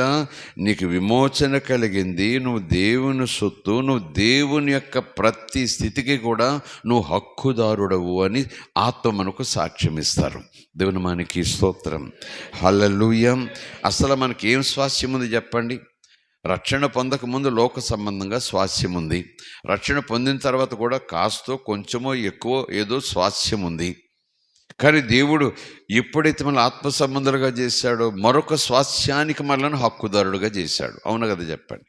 అది నశించిపోయే స్వాస్యం కాదు, తుప్పు పట్టిపోయే స్వాస్యం కాదు, నీటికి తడిచిపోయేది కాదు, ఎండకు ఎండిపోయేది కాదు, ఒక సమయం అయిన తర్వాత మరొకరి చేత దోచుకోబడేది కానే కాదు. ఆ స్వాస్యము తండ్రి ఆస్తి, తండ్రి మహిమ, తండ్రి శాంతి, తండ్రి ఆనందం, తండ్రి సంతోషం, తండ్రి సమాధానం, తండ్రి శక్తి మనకు హక్కుగా లభించింది. వేటిని మన కొరకు దేవుడు సిద్ధపరిచాడు అంటే ఏ ఆస్తిని సిద్ధపరిచాడు? ఏ ఆస్తికి నువ్వు హక్కుదారుడు అయ్యావు? భూ సంబంధమైన నగానట్ర ఇవి కాదు.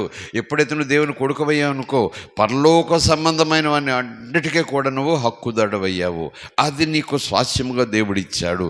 అది నీకు స్వాస్యంగా దేవుడిచ్చాడని పరిశుద్ధాత్మ నీలో ఉండి ముద్రగా ఉండి నీకు గ్యారంటీ కార్డులాగా ఉంటాడట. దేవుని మనకి స్తోత్రం. హల్లెలూయా.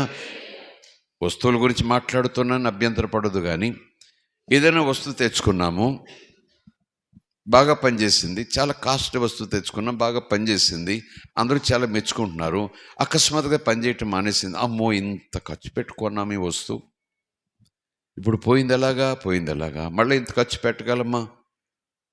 ఖర్చు పెట్టుకోలేము. ఎక్కడ డబ్బులు అంటే ఎందుకు? వారంటీ కార్డు ఉంది కదా, తీయండి అంటారు అంతే వెంటనే. చెప్పండి, వారంటీ కార్డు ఉంది కదా తీయండి అంటారు.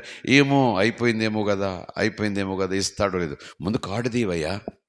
ఎక్కడో వెతికితే కార్డు బయటకు వచ్చింది, 10 సంవత్సరాల వారంటీ.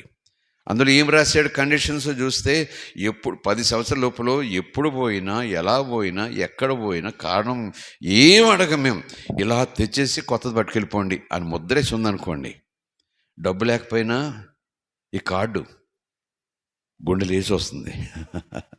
అమ్మో, కార్డు ఉంది కాబట్టి బతికిపోయాం. దేవుని మనకి స్తోత్రం. హల్లెలూయా. కార్డు ఏం చెప్పండి, ఈ కార్డు పెట్టుకెళ్ళి చూపిస్తే ఏం ప్రశ్నలు ఉండవు, ఏం మాట్లాడు, పట్టుపోం కూడా కొత్తది అంటాడు అంతే. అలాగున నేను దేవుని బిడ్డనని, క్రీస్తుతోటి వారసుడని, దేవుని మహిమలో నాకు చోటు ఇచ్చాడని, అసలు దేవుడు నాకు పాపములు జ్ఞాపకం చేసుకోడని, ఎప్పుడు నన్ను దేవుడు చూసినా పరిశుద్ధులుగా చూస్తాడని, యేసుని ఏ ప్రేమతో ప్రేమిస్తున్నాడు నన్ను కూడా ఆ దేవుడు క్రీస్తునితో పాటు నన్ను కూడా అదే ప్రేమతో ప్రేమిస్తున్నాడని, చనిపోయిన తర్వాత యేసు మహిమలు, యేసుతో పాటు దేవుని మహిమలో నేను ఉంటానని ఎప్పటికప్పుడు పరిశుద్ధాత్మ నాలో ఉండి గ్యారంటీ, నీ గ్యారంటీ, నీ గ్యారంటీ, నీ గ్యారంటీ, నీ గ్యారంటీ, నీ గ్యారంటీ అని అంటూ ఉంటాడు లోపల ఉండి. దేవుని మనకి స్తోత్రం. Hallelujah, praise the lord, hallelujah. దేవుని మనకి స్తోత్రం. అప్పుడప్పుడు అయిపోయింది, సమయం అయిపోయింది. అప్పుడప్పుడు ఎంతగా ప్రభులో ఉన్నా, 30 సంవత్సరాల ప్రభులో ఉన్న, భాషలతో మాట్లాడేసినా ఏంటో అదే మనసు కానీ అదే బుద్ధి కానీ భలే చిలక ప్రశ్నలు వస్తుంటాయి. అసలు నేను రక్షించబడ్డానా? 40 సంవత్సరాల తర్వాత కూడా కుదురుగా ఒక చోట కూర్చుని నేను బాప్తిసం తీసుకున్నాను కానీ అసలు నేను చచ్చిపోయి ఎక్కడికి వెళ్తాను? ఒక్కోసారి మనకు రావాలంటే ఆలోచనలు ఏదో చెప్పుకుపోతుంటాం.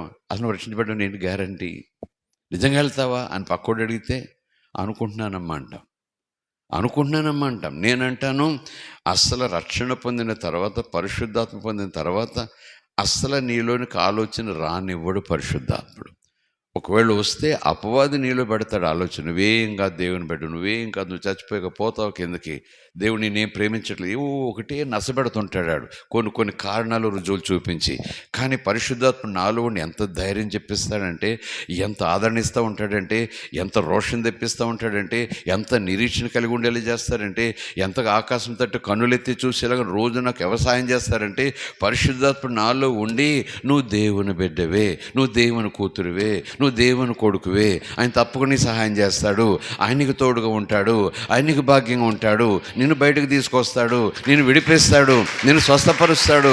దేవుడు నీకు తోడు, దేవుడు నీకు తోడు, దేవుడు నీకు తోడు, దేవుడు నీకు తోడు, దేవుడు నీకు తోడు, దేవుడు నీతో ఉన్నాడు, దేవుడు నీ పక్షంగా ఉన్నాడు. ఆయన నీ సొత్తు, నువ్వు ఆయన సొత్తు, నువ్వు ఆయన సొత్తు అని నాలో ఉండి గ్యారంటీగా మాట్లాడుతుంటాడట. దేవుని మనకి స్తోత్రం. హల్లెలూయా, దేవునికి స్తోత్రం.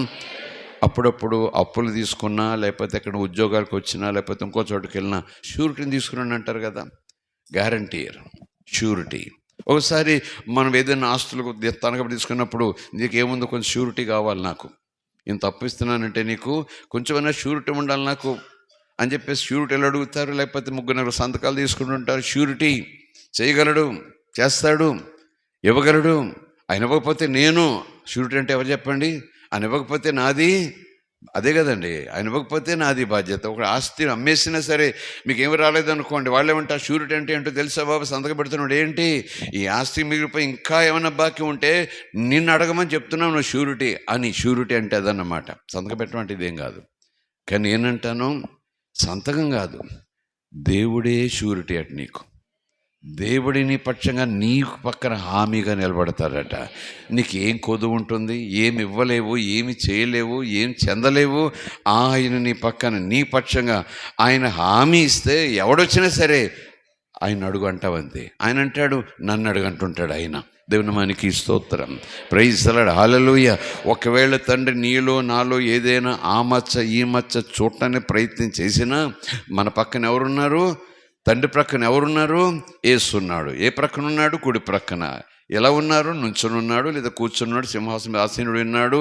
ఏం చేస్తున్నాడు? అయినా మన పక్షంగా విజ్ఞాపన చేయుచున్నాడు. బ్రాకెట్లోనే నేను ఒక మాట పెట్టుకుంటాను, మన పక్షంగా తండ్రికి నేను హామీ అంటున్నాడు, నేను హామీ అంటున్నాడు.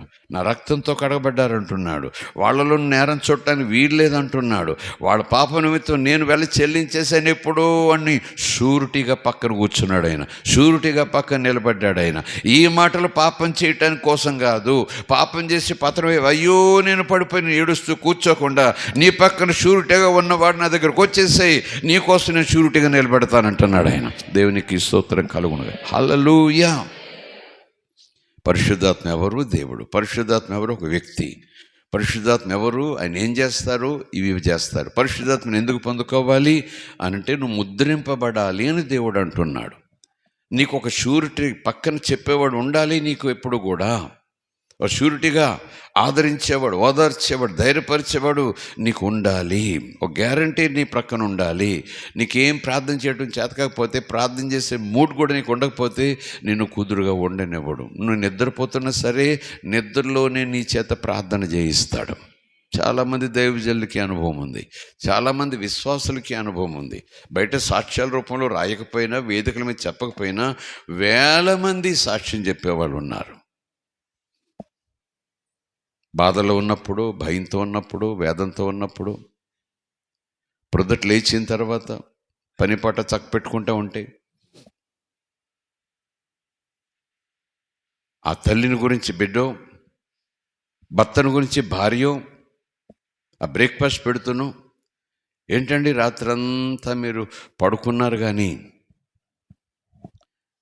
చర్చిలో వాక్యం చెప్పేటప్పుడు భాషలతో మాట్లాడతారు కదా, భాషలతో మాట్లాడుతున్నారు, మూలుగుతున్నారు. ఏమైంది మీకు? అర్ధరాత్రి లేచి ప్రార్థన చేస్తున్నారు ఏంటని నేను లేచాను. మీరు ఏం మెలకుగా లేరు, బాగా గాఢ నిద్రలో ఉన్నారు, దుప్పటి కప్పుకునే ఉన్నారు, అలాగ చూస్తూ ఉన్నా, ఏం కదలిక మీద లేదు. కానీ మీ పెదాలు భాషలతో మాట్లాడుతున్నారు, మీరు మాట్లాడుతున్నారు. చాలాసేపు చూసా, ఒకసారి తాకాను కూడా, కదిపాను కూడా, ఏమండి అని. మీరు కదలలేదు కానీ భాషలతో మాట్లాడుతున్నారు. దాదాపు గంటన్నర చూశాను. మళ్ళీ అలాగా మౌనం అయిపోయారు. ఈయన ఆశ్చర్యపోయాడు. అందుకే దేవుడు అంటాడు, మనసుతో చేసేది నీకు తెలుస్తుంది, నీ శరీరం అది కాబట్టి నీకు తెలుస్తుంది, కానీ ఆత్మ నీలో ఉండి చేసేది నువ్వు నిద్రపోయినప్పుడు కూడా నీ చేత చేయిస్తాడు, నువ్వు స్పృహ తప్పిపోయినప్పుడు కూడా నీ చేత చేయిస్తాడు. దేవునికి స్తోత్రం. దేవుని ఆత్మ, దేవుని మనకి స్తోత్రం. నేను నిద్రపోయినా నాలో ఉన్నవాడు కొనుకోడు, నిద్రపోడు. దేవుని మనకి స్తోత్రం. ఆయన నా నాలుకను, నా పెదాలను స్వాధీనం చేసుకుని నా నిమిత్తం ప్రార్థన చేస్తారు. అందుకే రక్షణ పొంది ఆత్మచేత ఎప్పుడైతే ముద్రింపబడిన తర్వాత ఆయన మార్గములు ఎప్పుడైతే ఒక స్నేహితుడు చేపట్టుకుని అడుగులు వేస్తున్నట్టుగా వెళుతుంటామో ప్రతి గడియ నీకు ఒక అనుభవం ఇస్తాడు, ప్రతిరోజు ఒక అనుభవం ఇస్తాడు. ఇంకా చెప్పాలంటే అసలు దేనికి దిగులుండదు, భయం ఉండదు. లోకమంతా ఒక్క తాటి మీదకి వచ్చి నువ్వేమీ కాదు, నువ్వు ఎంత అయిపోయావు, జీరో అని కేకలేసినా సరే నువ్వు పహిన వాళ్ళగా నువ్వు నిలబడతావు. ఎందుకంటే లోకమంతా ఒక్కటైతే లోకాలను చేసిన వాడు నీతో ఒక్కటయ్యాడు. దేవుని మనకి స్తోత్రం. లోకమంతా నిన్ను కాదంటే లోకాలను చేసిన వాడు నీతో అవునంటూ నిన్ను దగ్గర తీసుకుంటున్నాడు. ఎందుకు బెంగ, ఎందుకు చింత, ఎందుకు కృంగిపోతావు?